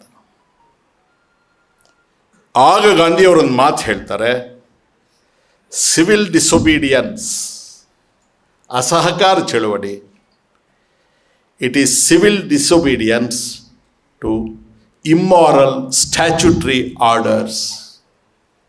ಅಧಿಕಾರದ ದುರಹಂಕಾರದಿಂದ ಅನೈತಿಕ ಆದೇಶಗಳನ್ನು ನೀವು ಹೊರಡಿಸಿದಾಗ ಅದನ್ನು ಪ್ರತಿಭಟಿಸ್ತಕ್ಕಂಥ ಒಂದು ನಾಗರಿಕ ಹಕ್ಕು ಸಿವಿಲ್ ಡಿಸೊಬೀಡಿಯನ್ಸ್ ಅಂತ ಹೇಳ್ತಾರೆ. ಲಕ್ಷಾಂತರ ಜನ ಸೇರ್ತಾರೆ. 24 ದಿವಸ ಆಗುತ್ತೆ. ಬ್ರಿಟಿಷ್ ಸರ್ಕಾರಕ್ಕೆ ನಡುಕ ಬರುತ್ತೆ. ಅಂಗಿ ಇಲ್ಲ, ಮೇಲೆ ಒಂದು ವಸ್ತ್ರ, ಕೆಳಗೊಂದು ಪಂಚೆ. ಕಚ್ಚೆನೂ ಅಲ್ಲ ಅದು. ಯಾವ ತುಪಾಕಿ ಇಲ್ಲ, ಯಾವ ಫ್ಲೆಕ್ಸ್ಗಳಿಲ್ಲ, ಜಿಂದಾಬಾದ್ಗಳಿಲ್ಲ, ನಾವ್ಯಾರೂ ಇಲ್ಲ. ಗಾಂಧಿ ನೋಡಿ ಜನನ ಕರ್ಕೊಂಡು ಹೊರಡ್ತಾರೆ. ಯಾರನ್ನು ಎದುರಾಕೊಂಡ್ರದ್ದು? ಯಾರನ್ನ? ಇಂಗ್ಲಿಷ್ ಸರ್ಕಾರವನ್ನು. ತಾವು ತೆರಿಗೆಯನ್ನು ಹಿಂಪಡಿಬೇಕಾಗುತ್ತೆ. ಬಹಳ ದೊಡ್ಡ ಹೋರಾಟ. ಅದಾದ ನಂತರ ನಾವು ಕ್ವಿಟ್ ಇಂಡಿಯಾ ಚಳವಳಿಗೆ ಬರ್ತೇವೆ. ಇನ್ನು ಸಾಧ್ಯ ಇಲ್ಲ ನೀವು ಈ ದೇಶದಲ್ಲಿ ಇರೋದು, ಹೊರಡಬೇಕು, ನೀವು ಬಿಟ್ಟು ತೊಲಗಿ, ಕ್ವಿಟ್ ಇಂಡಿಯಾ. ಏನು ನೋಡ್ರಿ, ಒಬ್ಬ ಕಮಾಂಡರ್ ಥರ ಆ ನೈತಿಕ ಶಕ್ತಿ ಅನ್ನೋದು ಒಬ್ಬ ರಾಜಕೀಯ ನಾಯಕನಲ್ಲಿ ಇದ್ದರೆ ಎಷ್ಟೊಂದು ಪರಿಣಾಮ ಬೀರಬಹುದು ಅನ್ನೋದಕ್ಕೆ ಇದೊಂದು ನಿದರ್ಶನ. ಕ್ವಿಟ್ ಇಂಡಿಯಾ ಚಳವಳಿ ಉಗ್ರ ಸ್ವರೂಪವನ್ನು ಪಡ್ಕೊಂಡಾಗ ಅವರಿಗೆ ಸಾಧ್ಯ ಆಗೋದಿಲ್ಲ. ಮತ್ತೆ ನಮ್ಮ ಸ್ನೇಹಿತರ ಜ್ಞಾಪಕಕ್ಕೆ ಬರ್ತಾರೆ, ಆವಾಗ ಎಲ್ಲೋಗಿದ್ರಪ್ಪ ನೀವು? ನೀವೆಲ್ಲ ಇರಲಿಲ್ವಾ? ಹಿಂದೂ ಮಹಾಸಭಾದವ್ರು ಇರಲಿಲ್ವಾ? RSS ಅವರು ಇರಲಿಲ್ವಾ? ದಂಡಿ ಚಳುವಳಿ ದೇಶದ ಪರವಾಗಿ ಅಂತ ಅನ್ನಿಸ್ಲಿಲ್ವಾ? ಕ್ವಿಟ್ ಇಂಡಿಯಾ ಚಳುವಳಿ ದೇಶದ ಪರವಾಗಿ ಅಂತ ಅನ್ನಿಸ್ಲಿಲ್ವಾ? ಕಸ್ತೂರ್ಬಾ ಅವ್ರು ತೀರ್ಕೊಂಡಾಗ ನಿಮಗೆ ದುಃಖ ಆಗಲಿಲ್ವಾ? ಅದು ಎಂಥ ದೇಶಭಕ್ತಿ ರೀ ಅವ್ರದ್ದೀಗ. ಭಾರತ ಮಾತೆ ಅಂತೆ, ಒಂದೇ ಮಾತರಮ್ಮಂತೆ. ಬರೋ ಭಾರತ್ ಮಾತಾ ಕಿ ಜೈ. ಯಾವ ಭಾರತ್ ಮಾತೆನಪ್ಪ? ಅಂಬಾನಿಯವ್ರ ಭಾರತ್ ಮಾತೆನ, ಅದಾನಿಯವ್ರ ಭಾರತ್ ಮಾತೆನ, ಅಥವಾ Bhagat ಸಿಂಗ್ನ Bharat ಮಾತೆನ? Let us have this clarity. I am not addressing a political meeting. I am not addressing Congress workers or party leaders. ನಾವು ಸಾವಿನ ಅಂಚಿನಲ್ಲಿದ್ದೇವೆ. ನನಗೆ 72, ಎಷ್ಟು ವರ್ಷ ಇರ್ತೇವೋ ಗೊತ್ತಿಲ್ಲ. ನಾವು ಹೇಳೋ ಮಾತಲ್ಲಿ ಒಂದು 5% ನಿಮ್ಮ ಶರೀರದೊಳಗೆ ಹೋದರೆ ನಾನು ಈ ಭೂಮಿ ಮೇಲೆ ಬದುಕಿದ್ದಕ್ಕೆ ಸಾರ್ಥಕ ಅಂತ ಇಷ್ಟು ಆವೇಶಕ್ಕೆ ಒಳಗಾಗ್ತಾ ಇದ್ದೇನೆ. ಇದಾದ ಮೇಲೆ ಮತ್ತೆ ಸಂಧಾನ. ಅಟ್ಲಿಯವರು ಪ್ರೈಮ್ ಮಿನಿಸ್ಟರ್ ಆಗಿರ್ತಾರೆ. ಮತ್ತೆ ಮಾತುಕತೆ, ಸಂವಿಧಾನ, ಇನ್ನೊಂದು ಮತ್ತೊಂದು, ಸ್ವಾತಂತ್ರ್ಯ ಅಂತ ಡೇಟಿಗೆ ಕೊಡ್ತೇವೆ ಅಂತ. ಲಾಸ್ಟ್ಗೆ 3rd June 1946 ಅಟ್ಲಿ ಅವರು ಕಳಿಸಿದ ನಿಯೋಗದಲ್ಲಿ Pethick Lawrence, Stafford Cripps, A.V. Alexander ಇವ್ರಿಗೇನಪ್ಪ ಅಜೆಂಡಾ ಅಂದರೆ ನಮಗೆ ಅಧಿಕಾರವನ್ನು ಹಸ್ತಾಂತರ ಮಾಡೋದು ಅಂತ. ಲಾರ್ಡ್ ವೇವಲ್ ಅವರಾಗ ವೈಸ್ರಾಯ್ ರಾಯಭಾರಿಯಾಗಿರ್ತಾರೆ. ಸೊ ಆಮೇಲೆ ಕ್ಯಾಬಿನೆಟ್ಟಲ್ಲಿ ಬ್ರಿಟನ್ನಲ್ಲಿ ತೀರ್ಮಾನ ಮಾಡಿ ಇಲ್ಲಿಗೆ ಕ್ಯಾಬಿನೆಟ್ ಮಿಷನನ್ನು ಕಳಿಸ್ತಾರೆ. ಕ್ಯಾಬಿನೆಟ್ ಮಿಷನ್ನು ಅದಕ್ಕೆ ಫೈನಲೈಸ್ ಮಾಡುತ್ತೆ. ಇಂಡಿಯನ್ ಇಂಡಿಪೆಂಡೆನ್ಸನ್ನು ಕೊಡೋದು ಅನಿವಾರ್ಯ. ಕ್ಲೆಮೆಂಟ್ ಅಟ್ಲಿ ಪ್ರೈಮ್ ಮಿನಿಸ್ಟರ್ ಆಗಿದ್ದವರು ಫೆಬ್ರವರಿ 20, 1947 ನಿಮಗೆ ಪೂರ್ಣ ಸ್ವಾತಂತ್ರ್ಯವನ್ನು ಕೊಡ್ತೇವೆ. ನಿಮ್ಮ ದೇಶೀಯ ರಾಜರುಗಳು ಯಾರಿದ್ದಾರೆ ಅವತ್ತು ಇದ್ದರವರೆಲ್ಲ ಸಾಮಂತರಲ್ಲ, ಅವರ ಭವಿಷ್ಯವನ್ನು ನೀವು ನಿಮ್ಮ ಸ್ವತಂತ್ರವಾದಂತಹ ದೇಶನ ರಚನೆ ಮಾಡ್ಕೊಂಡ್ಮೇಲೆ ನೀವು ತೀರ್ಮಾನ ಮಾಡಿ ಪಾರ್ಟಿಷನ್ ಆಫ್ ಇಂಡಿಯಾ ಆಗಬೇಕು, ಪಾಕಿಸ್ತಾನ ಹಿಂದೂಸ್ತಾನ ಆಗಬೇಕು, ನಿಮ್ಮದೇ ಆದಂಥ ಸಂವಿಧಾನವನ್ನು ನೀವು ರಚನೆ ಮಾಡ್ಕೊಳ್ಬೋದು. ಎಲ್ಲಕ್ಕಿಂತಲೂ ಬಹಳ ಮುಖ್ಯವಾದದ್ದು, this is the landmark, high point of the whole speech. Clement Attlee ಅವರು ಕಳಿಸಿದ ಸೂಚನೆಗಳಲ್ಲಿ ಕಡೇ ಸೂಚನೆ, ಭಾರತ ದೇಶವು ಇನ್ನು ಮೇಲೆ ಎಲಿಜಬೆತ್ ರಾಣಿಯನ್ನು ಎಂಪರರ್ ಆಫ್ ಇಂಡಿಯಾ ಅಂತ ಹೇಳಿ ಸಂಬೋಧಿಸುವುದನ್ನು ನಿಷೇಧಿಸಿದ್ದೇವೆ. ಸೊ 1788 ಬಂದಂತಹ ಎಲಿಜಬೆತ್ ಚಕ್ರವರ್ತಿ ಆ ದಿವಸಕ್ಕೆ ವಾಪಸ್ ಹೋಗ್ತಾರೆ. ದೆನ್ ಲಾರ್ಡ್ ಮೌಂಟ್ ಬ್ಯಾಟನ್ ಅವ್ರು ಬಂದರು. ಲಾರ್ಡ್ ಮೌಂಟ್ ಬ್ಯಾಟನ್ ಅವ್ರು ಬಂದ ಮೇಲೆ ಹಸ್ತಾಂತರದ ವಿಚಾರ, ಸಂವಿಧಾನ ರಚನಾ ಸಮಿತಿಯ ವಿಚಾರ ಇಷ್ಟೇ. ಇನ್ನೊಂದು 2 ವಿಷಯ 5 ನಿಮಿಷ ಆಗ್ಬೋದು maximum. Hariprasad, is it all right? Another 5 minutes. ಸಂವಿಧಾನ ರಚನಾ ಸಮಿತಿ, constituent assembly 1954 doctor Baba Saheb Ambedkar ಅವರು ಒಂದು ಮಸೂದೆಯನ್ನು ಮಂಡಿಸ್ತಾರೆ. He was law minister. It was not a Congress government, it was a all party government. Shyam Prasad Mukherjee ಅವರು ಇರ್ತಾರೆ, ಜಗನ್ನಾಥ್ ಚೆಟ್ಟಿ ಇರ್ತಾರೆ, ಅಂಬೇಡ್ಕರ್ ಅವರು ಇರ್ತಾರೆ ಆ ಮಂತ್ರಿಮಂಡಲದಲ್ಲಿ, ನೆಹರು ಅವರು ಪ್ರಧಾನಮಂತ್ರಿ.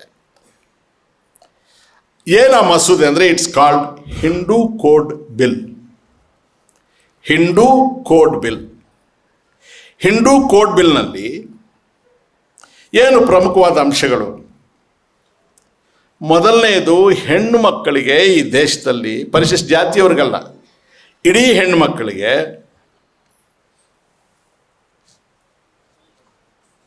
ಪಿತ್ರಾರ್ಜಿತ ಆಸ್ತಿಯಲ್ಲಿ ಪಾಲು ಇರಬೇಕು. ಯಾರು ಹೇಳಿದ್ದನ್ನು? ಡಾಕ್ಟರ್ ಅಂಬೇಡ್ಕರ್. ಯಾವಾಗ? 1954. ಎರಡನೇದು,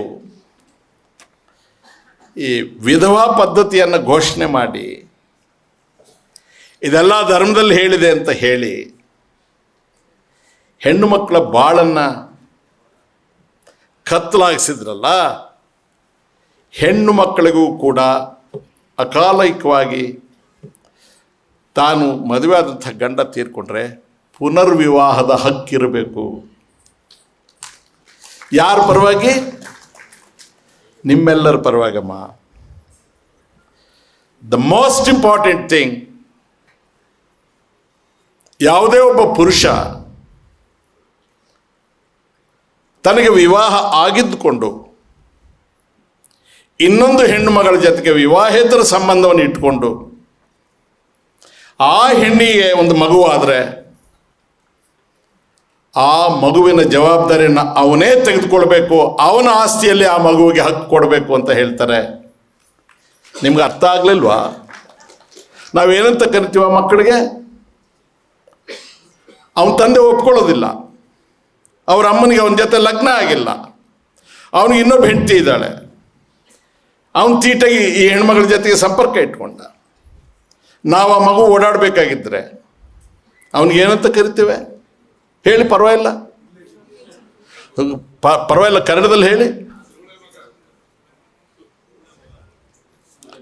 ಅರ್ಥ ಆಯ್ತಾ? ನೀನು ಕಾಮಾಂಧನಾಗಿ ಪಶುವಂತೆ ವರ್ತಿಸಿ ಜವಾಬ್ದಾರಿಯನ್ನು ತಪ್ಪಿಸ್ಕೊಂಡು ಹೋಗ್ತಕ್ಕಂಥವ್ನು ನೀನು. ಅವನಿಗೆ ಶಿಕ್ಷೆ ಆಗಬೇಕು. ಆ ಮಗುವನ್ನು ಶಾಲೆಗೆ ದಾಖಲಿಸ್ಬೇಕಂದ್ರೆ ಆ ತಾಯಿ ಹೋದಾಗ ಯಾರ ಹೆಸರು ಹೇಳಬೇಕು? ಮೇಷ್ಟ್ರು ಕೇಳ್ತಾರೆ ತಂದೆ ಯಾರು? ಸಹಜವಾಗಿ ತಂದೆ ಇಲ್ವಲ್ಲ. ಎಂತಹ ಕ್ರಾಂತಿಕಾರಕವಾದಂತಹ ಆಲೋಚನೆ ಡಾಕ್ಟರ್ ಬಾಬಾ ಸಾಹೇಬ್ ಅಂಬೇಡ್ಕರ್ ಅವರು ಈ ದೇಶದ ಸರ್ವಸ್ವ ಹೆಣ್ಣು ಮಕ್ಕಳ ಬಗ್ಗೆವಾಗಿ ಮಾಡಿದ್ದಾರೆ.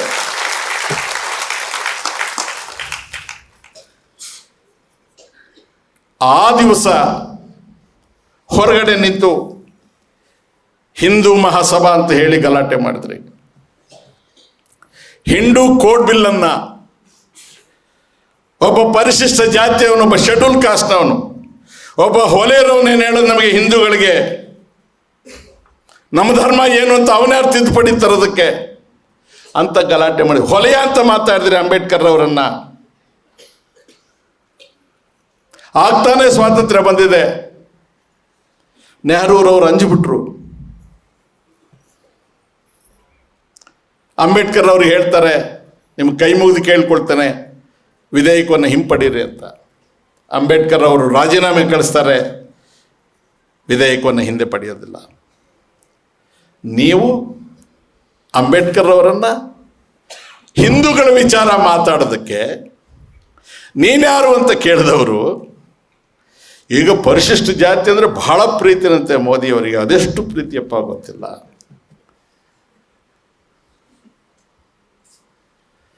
ನಮ್ಮ ಪ್ರಶ್ನೆಗಳಿಗೆ ಉತ್ತರ ಕೊಡಿ ನೀವು.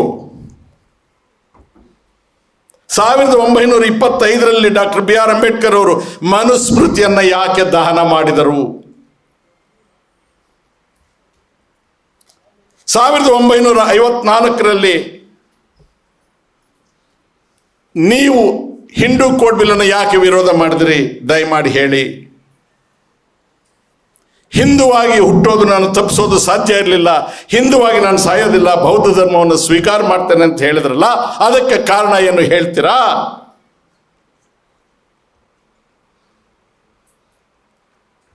ಎಂತಹ ಸ್ಥಿತಿ ನೆಹರೂರವ್ರದ್ದು. ದೇಶ ವಿಭಜನೆ, ನಿರಾಶ್ರಿತರ ಸಮಸ್ಯೆ, ಗಾಂಧಿ ಹತ್ಯೆ, ಬರಗಾಲ, ದೇಶದ ಹೊಣೆಗಾರಿಕೆ, ಮತ್ತೆ ಅತಂತ್ರವಾದ ತಾತ್ಕಾಲಿಕವಾದ ವ್ಯವಸ್ಥೆಯಲ್ಲಿ ನಾನು ಪ್ರಧಾನಮಂತ್ರಿಯಾಗಿ ಮುಂದುವರಿಯೋದಿಲ್ಲ, ಚುನಾವಣೆ ಆಗಲೇಬೇಕು ಅಂತಾರೆ. ಬಹಳ ಜನ ಹೇಳ್ತಾರೆ ಚುನಾವಣೆ ಮುಂದೂಡಿ ಅಂತ. ನೆಹರು ಒಪ್ಪೋದಿಲ್ಲ. ಮೊದಲನೇ ಮಹಾ ಚುನಾವಣೆ 1956. ದೇಶದ ಉದ್ದಗಲಕ್ಕೂ ಸಂಚಾರ ಮಾಡ್ತಾರೆ. ಅವರು ಆಲ್ ಇಂಡಿಯಾ ಕಾಂಗ್ರೆಸ್ ಕಮಿಟಿಯ ಅಧ್ಯಕ್ಷರು ಆಗಿರ್ತಾರೆ. ಕಾಂಗ್ರೆಸ್ ಕ್ಯಾಂಡಿಡೇಟ್ಸ್ ಅನ್ನು, ಲೋಕಸಭಾ ಕ್ಯಾಂಡಿಡೇಟ್ಸ್ ಅನ್ನು ಅನೌನ್ಸ್ ಮಾಡ್ತಾರೆ. ಎಂ ಚಲಪತಿ ರಾವ್ ಅಂತ ಹೇಳಿ ನ್ಯಾಷನಲ್ ಹೆರಾಲ್ಡ್ ಪತ್ರಿಕೆಯ ಸಂಪಾದಕರು ಪತ್ರಿಕಾ ಸಮಾವೇಶದಲ್ಲಿ ನೆಹರೂರವ್ರಿಗೆ ಕೇಳ್ತಾರೆ, ನೆಹರೂರವರೇ, ನಿಮ್ಮ ಲೋಕಸಭೆಯ ಕ್ಯಾಂಡಿಡೇಟ್ಸ್ ಲಿಸ್ಟಲ್ಲಿ ಕೆಲವರು ಭ್ರಷ್ಟರಿದ್ದಾರೆ ಅಂತ ಹೇಳ್ತಾರೆ. ನೆಹರೂರವ್ರು ಏನು ಉತ್ತರ ಹೇಳಿರ್ಬೋದು ಗೊತ್ತಾ ಸ್ವಾಮೀಜಿ? ಇತಿಹಾಸ ಯಾರಿಗೂ ಗೊತ್ತಿಲ್ಲ, ಓದೋದಿಲ್ಲ, ತಿಳ್ಕೊಳ್ಳೋದಿಲ್ಲ. ಚಲಪತಿ ರಾಯರೇ, ನೀವು ನನ್ನೊಟ್ಟಿಗೆ ಸೆರೆಮನೆವಾಸ ಅನುಭವಿಸಿದ್ದೀರಿ, ನೀವು ಸ್ವತಂತ್ರ ಹೋರಾಟಗಾರರು. ನಾನು ಎಲ್ಲ ಒತ್ತಡಗಳ ಮಧ್ಯೆ ಚುನಾವಣೆಗೆ ಹೋಗ್ತಾ ಇದ್ದೇನೆ. ಒಂದು ವೇಳೆ ಕಾಂಗ್ರೆಸ್ ಲಿಸ್ಟಲ್ಲಿ ಕೆಲವರು ಅಚಾತುರ್ಯದಿಂದ ಭ್ರಷ್ಟರು ಬಂದುಬಿಟ್ಟಿದ್ರೆ ನಾನು ಈ ಪ್ರೆಸ್ ಕಾನ್ಫರೆನ್ಸ್ ಮುಖಾಂತರ ಡಿಕ್ಲೇರ್ ಮಾಡ್ತಾ ಇದ್ದೀನಿ ದೇಶದ ಜನರಿಗೆ, ಎಲ್ಲೆಲ್ಲಿ ಭ್ರಷ್ಟರು ಕಾಂಗ್ರೆಸ್ ಕ್ಯಾಂಡಿಡೇಟ್ಸ್ ಇದ್ದಾರೆ ಅವರನ್ನು ಸೋಲಿಸಿ ಅಂತ ಹೇಳ್ತೇನೆ ಅಂತ ನೆಹರು ಹೇಳ್ತಾರೆ. ಇದು ನಮ್ಮ ಇತಿಹಾಸ. ಇವತ್ತು ನಾವು ತಪ್ಪು ಮಾಡ್ತಾ ಇದ್ದೇವೆ, ನಿಜ. ಅದನ್ನು ನಾವು ವೈಭವೀಕರಿಸ್ಕೋಬೇಕು, ಹಾಗೆ ನಡೆಯೋ ಪ್ರಯತ್ನ ಮಾಡಬೇಕು. ಆಗ ನಮಗೂ ವರ್ಚಸ್ಸು ಬರುತ್ತೆ. ನಾವು ಈ ಕಥೆಯೆಲ್ಲ ಹೇಳಿ ನಮ್ಮ ಇವತ್ತಿನ ಆಟ ಮುಂದುವರಿಸಿದ್ರೆ ಉದ್ಧಾರ ಆಗೋದಿಲ್ಲ. ನಂತರ ಕಡೇ ವಿಚಾರ, ಯಾರು ಹಿಂದೂ ಯಾರು ಅಲ್ಲ. ದಯಾನಂದ ಸರಸ್ವತಿಯವರು ಹಿಂದೂ ಅಲ್ವಾ? ಸ್ವಾಮಿ ವಿವೇಕಾನಂದ ಹಿಂದೂ ಅಲ್ವಾ? ಡಾಕ್ಟರ್ ರಾಜಾರಾಮ್ ಮೋಹನ್ ರಾಯ್ ಹಿಂದೂ ಅಲ್ವಾ?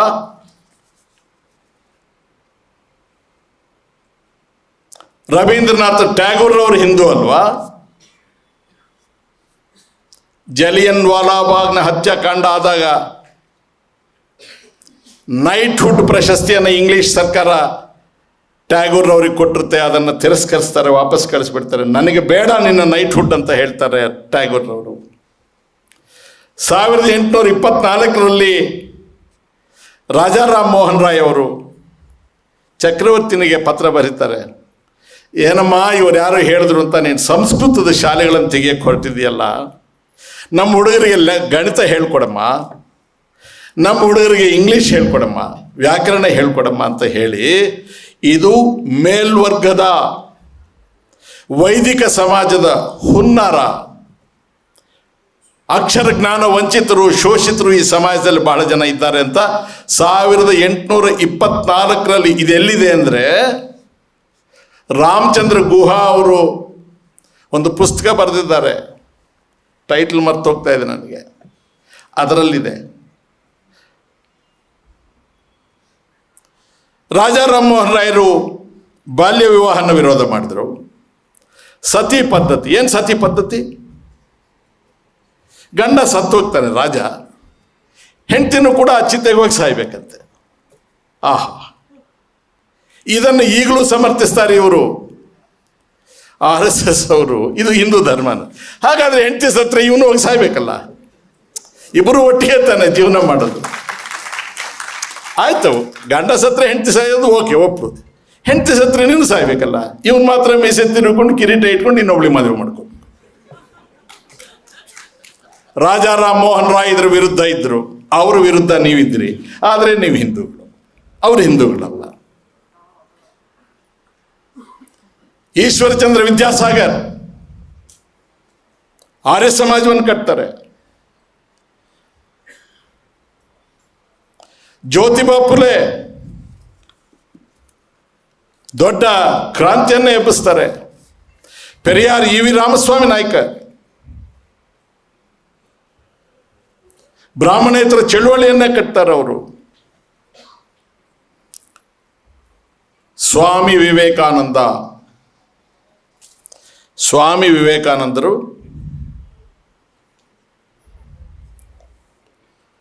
ಚಿಕಾಗೋ ಸರ್ವಧರ್ಮಗಳ ಸಮ್ಮೇಳನದಲ್ಲಿ ಭಾರತದ ಚುನಾಯಿತ ಪ್ರತಿನಿಧಿಯಾಗಿ ಹೋಗಿರಲಿಲ್ಲ.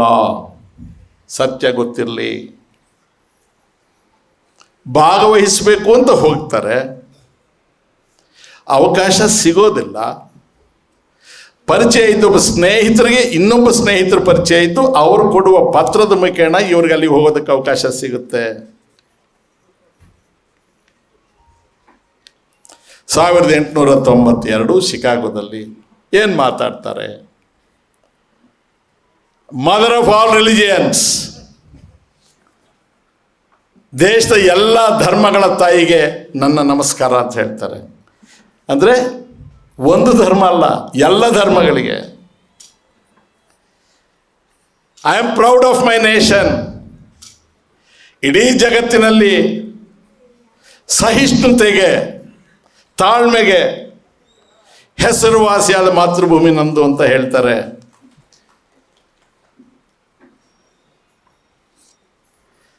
ರಿಲಿಜಿಯನ್ ಆ್ಯಂಡ್ ರಿಲಿಜಿಯನ್ ಇವೆರಡರ ಮಧ್ಯೆ ವಿಷ ತುಂಬತಕ್ಕಂಥ ದೇಶ ನನ್ನದಲ್ಲ, ಅದಾಗಬಾರ್ದು, ಆ ಸಂದೇಶ ಕೊಡಕ್ಕೆ ಬಂದಿದ್ದೀನಿ ಅಂತ ಹೇಳ್ತಾರೆ. ಇವರು ವಿವೇಕಾನಂದರದೊಂದು ಫೋಟೋ, ಪಕ್ಕದಲ್ಲಿ ಮೋದಿದೊಂದು ಫೋಟೋ, ಈ ಕಡೆ ಅಮಿತ್ ಶಾದೊಂದು ಫೋಟೋ, ಹಿಂದೂ ಮುಂದು ಅಂತ ವಿವೇಕಾನಂದನ ತೋರಿಸೋದು. ಇದನ್ನು ಹೇಳಿದ್ರ ವಿವೇಕಾನಂದರು?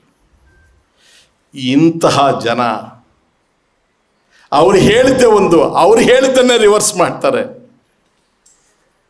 ಈತ ಯಾರು? ಅಮಿತ್ ಶಾ ಯಾರು? ಈ CAA ವಿಚಾರ ಬಂದಾಗ ಲೋಕಸಭೆಯಲ್ಲಿ ಹೇಳ್ತಾನೆ, NRC ಆದಮೇಲೆ ಯಾರೆಲ್ಲ ಅಕ್ರಮವಾಗಿ ಈ ದೇಶದಲ್ಲಿ ಇದ್ದಾರೆ ಅಂತ ಹೇಳ್ತಾರೆ, ಮನಸ್ಸಿನಲ್ಲಿ ಮುಸಲ್ಮಾನರನ್ನ ಇಟ್ಕೊಂಡಂತ ಹೇಳೋದು. ಜಬ್ NRC ಖತಮ್ ಹೋಗಾ ತಬ್ ಬಾಹಿರ್ ಪಡೇಗಾ ಚುನ್ ಚುನ್ಕೆ ಮಾರುಂಗ ಅಂತ ಹೇಳ್ತಾ. ಅಂದರೆ ಬಂದೂಕಿದೆಯಲ್ಲ ಇವನ ಹತ್ರ, ಹೋಮ್ ಮಿನಿಸ್ಟರ್ ಇವನ್ನೇ ತಗೊಂಡು ಹೊರಟ್ಬಿಡೋದು ಹೊಡಿಯೋಕ್ಕೆ. ಎಂತ ಅವ್ರ ಕೈಗೆ ದೇಶ ಹೋಗಿದೆ. ಏನಿ ದುರಂತ. 1892 ಶಿಕಾಗೋ ಸಮಾವೇಶವನ್ನು ಮುಗಿಸಿ ಭಾರತಕ್ಕೆ ಬಂದ ಮೇಲೆ ವಿವೇಕಾನಂದರು ಚೆನ್ನೈನಲ್ಲಿ, ಮದ್ರಾಸ್ನಲ್ಲಿ ಒಂದು ಸಭೆಯಲ್ಲಿ ಹೇಳ್ತಾರೆ, ಪರಯ್ಯ ಅಂದರೆ ಶೆಡ್ಯೂಲ್ ಕಾಸ್ಟ್, ಅವರಿಗೆ ನ್ಯಾಯ ಕೊಡಿ. ದಿ ಹಂಗ್ರಿ ಇಂಡಿಯನ್, ಅರ್ಧ ಹೊಟ್ಟೆ ತಿಂದಿರೋನು, ಹಸಿವಿನಿಂದ ಬಳಲ್ತಾ ಇರ್ತಕ್ಕಂಥ ಭಾರತೀಯನಿಗೆ ಈ ದೇಶ ಸೇರಲಿ ಅಂತ ಹೇಳ್ತಾರೆ. ಯಾರು ಆರೋಗ್ಯದಿಂದ ವಂಚಿತರಾಗಿ ಅನಾರೋಗ್ಯದಿಂದ ಅವನಿಗೆ ಈ ದೇಶ ತಾಯಿಯಾಗಲಿ ಅಂತ ಹೇಳ್ತಾರೆ. ಅನಾರೋಗ್ಯ ಭಾರತೀಯನಿಗೆ, ಅನಕ್ಷರಸ್ಥ ಭಾರತೀಯನಿಗೆ, ಅರ್ಧ ಹೊಟ್ಟೆ ತಿನ್ನುವ ಭಾರತೀಯನಿಗೆ, ಅಸ್ಪೃಶ್ಯತೆಯಿಂದ ನರಳತಕ್ಕಂಥ ಭಾರತೀಯನಿಗೆ ಈ ಭಾರತ ಭೂಮಿ ಇರಲಿ ಅಂತ ಮರೀನಾ ಬೀಚ್ನಲ್ಲಿ ಶಿಕಾಗೋದಿಂದ ಬಂದ ಮೇಲೆ ಅವರು ಹೇಳಿದ್ದು ಇತಿಹಾಸ. ತಾವು ಎಲ್ಲಿ ಕರೆದ್ರೆ ಅಲ್ಲಿಗೆ ನಾನು ಬರ್ತೇನೆ, ನಿಮ್ಮ ಜೊತೆ ವೇದಿಕೆ ಹಂಚಿಕೊಡ್ತೇನೆ, ಎಲ್ಲ ದಾಖಲೆ ಇರ್ತವೆ. ಇದು ಯಾವುದಾದ್ರೂ ಒಂದು ಸುಳ್ಳಾದರೂ ನಾನು ಸಾರ್ವಜನಿಕ ಜೀವನದ ನಿವೃತ್ತಿ ಆಗ್ತೇನೆ. ಇಷ್ಟೆಲ್ಲ ಮಾತಾಡಿದ್ದೇನೆ. ಸ್ವಾಮೀಜಿಯವ್ರ ಮಾತುಗಳು ಕೇಳಬೇಕಾಗಿದೆ. ಇನ್ನೂ ಅನೇಕ ವಿಚಾರಗಳಿದ್ದಾವೆ, ಎಲ್ಲವೂ ಒಂದೇ ಸಭೆಯಲ್ಲಿ ಮಾತಾಡೋಕ್ಕಾಗೋದಿಲ್ಲ. ಇಲ್ಲಿಗೂ ಕೂಡ ಸ್ವಲ್ಪ ಅತಿಕ್ರಮಿಸಿ ನಾನು ಹೆಚ್ಚು ಸಮಯ ತಗೊಂಡಂಗೆ ಕಾಣುತ್ತೆ. ಗೆಳೆಯ ಹರಿಪ್ರಸಾದ್ರವರು ಇದಕ್ಕೆ ಕಾರಣ, ನಾನಿಲ್ಲಿ ಬರೋದಕ್ಕೆ. ನಾವು ಪ್ರಾರಂಭಿಕ ದಿನಗಳಲ್ಲಿ ಎಲ್ಲರೂ ಯೂತ್ ಕಾಂಗ್ರೆಸ್ಸಲ್ಲಿದ್ವಿ. ನಮ್ಮ ಇಬ್ಬರ ಆಲೋಚನೆಗಳು ವಿಭಿನ್ನವಾಗಿತ್ತು. ಆದರೆ ನಾವೆಂದೂ ಜಗಳ ಮಾಡಿಕೊಂಡಿಲ್ಲ. ನಂತರ ನಾನು ಸುಮಾರು ವರ್ಷಗಳ ಕಾಲ ದೇವರಾಜ ಅರಸರ ಜೊತೆಗೆ ಹೋದವನು, ಕಾಂಗ್ರೆಸ್ಸಿಗೆ ಬರ್ತಿರಲಿಲ್ಲ. ಭಾಳ ಎತ್ತರಕ್ಕೆ ಬೆಳೆದಿದ್ದಾರೆ. ನನ್ನ ಜೊತೆಗೆ ಬಹಳ ಸಂಭಾವಿತರಾಗಿ ಅತ್ಯಂತ ಗೌರವದಿಂದ ನಡ್ಕೊಳ್ತಾರೆ. ಅವರೊಂದು ಮಾತು ಹೇಳಿದ್ರು, ನೀವು ಬರಬೇಕು ಅಂತ. ನಾನು ಇದನ್ನೆಲ್ಲ ಕ್ರಾನಲಾಜಿಕಲ್ ಆರ್ಡ್ರಲ್ಲಿ ಹಾಕಬೇಕಾದ್ರೆ ಸ್ವಲ್ಪ ಶ್ರಮದ ಕೆಲಸ. ನನ್ನೆಲ್ಲ ಲೈಬ್ರರಿಯಲ್ಲಿ ಕೂತಿದ್ದೆ. ನಾನು ನನ್ನ ಶಕ್ತಿ ಮೀರಿ ನನ್ನ ಮೇಲೆ ವಿಶ್ವಾಸ ಇಟ್ಟು ನೀವಿಲ್ಲಿ ಕರೆದಿದ್ದಕ್ಕೆ ಬಂದಿದ್ದೇನೆ. ಗೆಳೆಯ ರೇವಣ್ಣವರು ನನಗೊಂದು ಚಿಕ್ಕ ಚೀಟಿ ಕಳಿಸಿದರು. ಅದು ಯಾರೋ ಗಾಂಧಿ ಬಗ್ಗೆ ಮಾತಾಡಿದ್ದಾರೆ, ಅದನ್ನು ಖಂಡಿಸಬೇಕು ಅಂತ. ರೇವಣ್ಣ, ನಿನ್ನ ಸದುದ್ದೇಶ ನನಗೆ ಅರ್ಥವಾಗುತ್ತೆ. ಇಂತಹ ಸಭೆಯಲ್ಲಿ ಅಂತಹವ್ರ ಹೆಸರನ್ನು ನಾವು ಪ್ರಸ್ತಾಪ ಮಾಡಿದ್ರೆ ಅವರು ದೊಡ್ಡವರಾಗಿರ್ತಾರೆ. ಏನೋ ಹೊಟ್ಟೆ ಪಾಡಿಗೆ ಪಾಪ ಬಟ್ಟೆ ಬಿಚ್ಕೊಂಡು ತಿರುಗ್ತಾರೆ. ಅವ್ರು ಯಾಕೆ ನಿಂತಾರೆ? ಗಾಂಧಿ ತಾನು ಬ್ಯಾರಿಸ್ಟರ್ ಆಗಿ ಸೂಟ್ ಹಾಕ್ಕೊಂಡ್ರೆ ಜನ ನನ್ನ ಹತ್ರಕ್ಕೆ ಬರೋದಿಲ್ಲ. ಈ ದೇಶದ ಬಡ ಮನುಷ್ಯನಿಗೆ ನಾನು, ಭಾರತೀಯನಿಗೆ ನಾನು ಅರ್ಧ ಬಟ್ಟೆ ಹಾಕ್ಕೊಂಡಿದ್ರೆ ನಾನು ಅವನಂತೆ ಇರ್ತಾನೆ ಅಂತ ಬರ್ತೀನಿ ಅಂದ ಅವರಿಗೂ, ಹೊಟ್ಟೆಪಾಡಿಗೆ ಹೀಗಿರೋರಿಗೂ ಸಂಬಂಧ ಏನು? ನಾವು ಅಫೆಂಡ್ ಆಗಬೇಕಾಗಿಲ್ಲ. ತಾಯಂದರು ವಿಶೇಷವಾಗಿ ಅಂಬೇಡ್ಕರ್ ಅವ್ರ ವಿಚಾರ, ಜ್ಯೋತಿಬಾ ಫುಲೆ ಅವ್ರ ವಿಚಾರ ಇನ್ನೂ ಹೇಳೋದಿತ್ತು, ಗಮನದಲ್ಲಿ ಇಟ್ಕೊಳ್ಳಿಮ್ಮ. ಅನೇಕ ಜನ ಸ್ನೇಹಿತರು ಬಂದಿದ್ರಿ, ಇನ್ನು ಕೆಲವರು ಹೆಸರುಗಳು ನಾನು ಹೇಳೋಕ್ಕಾಗಲಿಲ್ಲ, ಸಮಯ ಬಹಳ ಆಗಿದೆ. ಭಾಳ ಸಹನೆಯಿಂದ ಕೇಳಿದ್ರಿ. ನನಗೆ ಇದೇ ಬಹಳ ದೊಡ್ಡ ಗೌರವ. ಪಿನ್ ಡ್ರಾಪ್ ಸೈಲೆನ್ಸ್ ಇತ್ತು. ರಾಜಕೀಯ ಸಭೆಗಳು, ರಾಜಕೀಯ ಪಕ್ಷಗಳ ಸಭೆಗಳು, ರಾಜಕೀಯ ಕಾರ್ಯಕ್ರಮಗಳು ಇತ್ತೀಚಿನ ದಿನಗಳಲ್ಲಿ ಗಾಂಭೀರ್ಯವನ್ನು ಕಳೆದುಕೊಳ್ತಾ ಇದ್ದಾವೆ. ಅವು ಯಾರೋ ಪ್ರಾಡಕ್ಟ್ಸ್ ಲಾಂಚ್ ಮಾಡೋದಕ್ಕೆ ಮಾಡಿದ ಕಾರ್ಯಕ್ರಮಗಳನ್ನು ಹಾಗಾಗಬಾರ್ದು. ನಮ್ಮನ್ನು ಜನ ಪರಿಗಣಿಸಬೇಕಾಗಿದ್ರೆ ನಾವು ನಡತೆ ಗಂಭೀರವಾಗಿರಬೇಕು. ಸಂದೇಶ ಜನರಿಗೆ ತಲುಪಿಸಿ ನಡಿಬೋದು. ಸ್ವಲ್ಪ ದಿವಸ ಇದು ಎಲ್ಲ ಕಾಲಕ್ಕೂ ನಡೆಯೋದಿಲ್ಲ. ನಿಮ್ಮ ತಾಳ್ಮೆಯನ್ನು ಪರೀಕ್ಷೆ ಮಾಡಿದ್ದೇನೆ. ತಮ್ಮೆಲ್ಲರಿಗೆ ತಲೆಬಾಗಿ ನಮಸ್ಕರಿಸಿ ನಾವೆಲ್ಲರೂ ಕೂಡ ಸ್ವಾತಂತ್ರ್ಯ ಸಂಗ್ರಾಮದ ಚಳುವಳಿಯ ಇತಿಹಾಸವನ್ನು ಜನರಿಗೆ ತೆಗೆದುಕೊಂಡು ಹೋಗೋಣ. ನಮ್ಮ ಬಗ್ಗೆ ನಮಗೆ ಹೆಮ್ಮೆ ಇರಲಿ, ಕೀಳರಿಮೆ ಬೇಡ. ಅವರು ನರಿಗಳು ಬಂದು ಕೂತಿದ್ದಾರೆ, ನಾವು ಸಿಂಹದ ಮರಿಗಳು, ಸಿಂಹದ ಹೊಟ್ಟೆಯಲ್ಲಿ ಹುಟ್ಟಿದ್ದೇವೆ. ನರಿಗಳು ನಮ್ಮನ್ನೇನು ಮಾಡೋದಿಲ್ಲ. ಆದರೆ ನಾವು ಅಂಜಬಾರ್ದು. ಧೈರ್ಯದಿಂದ ಮುನ್ನುಗ್ಗೋಣ ಅಂತ ಹೇಳಿ ತಮ್ಮೆಲ್ಲರಿಗೂ ವಂದಿಸಿ ನನ್ನ ಮಾತು ಮುಕ್ತಾಯ.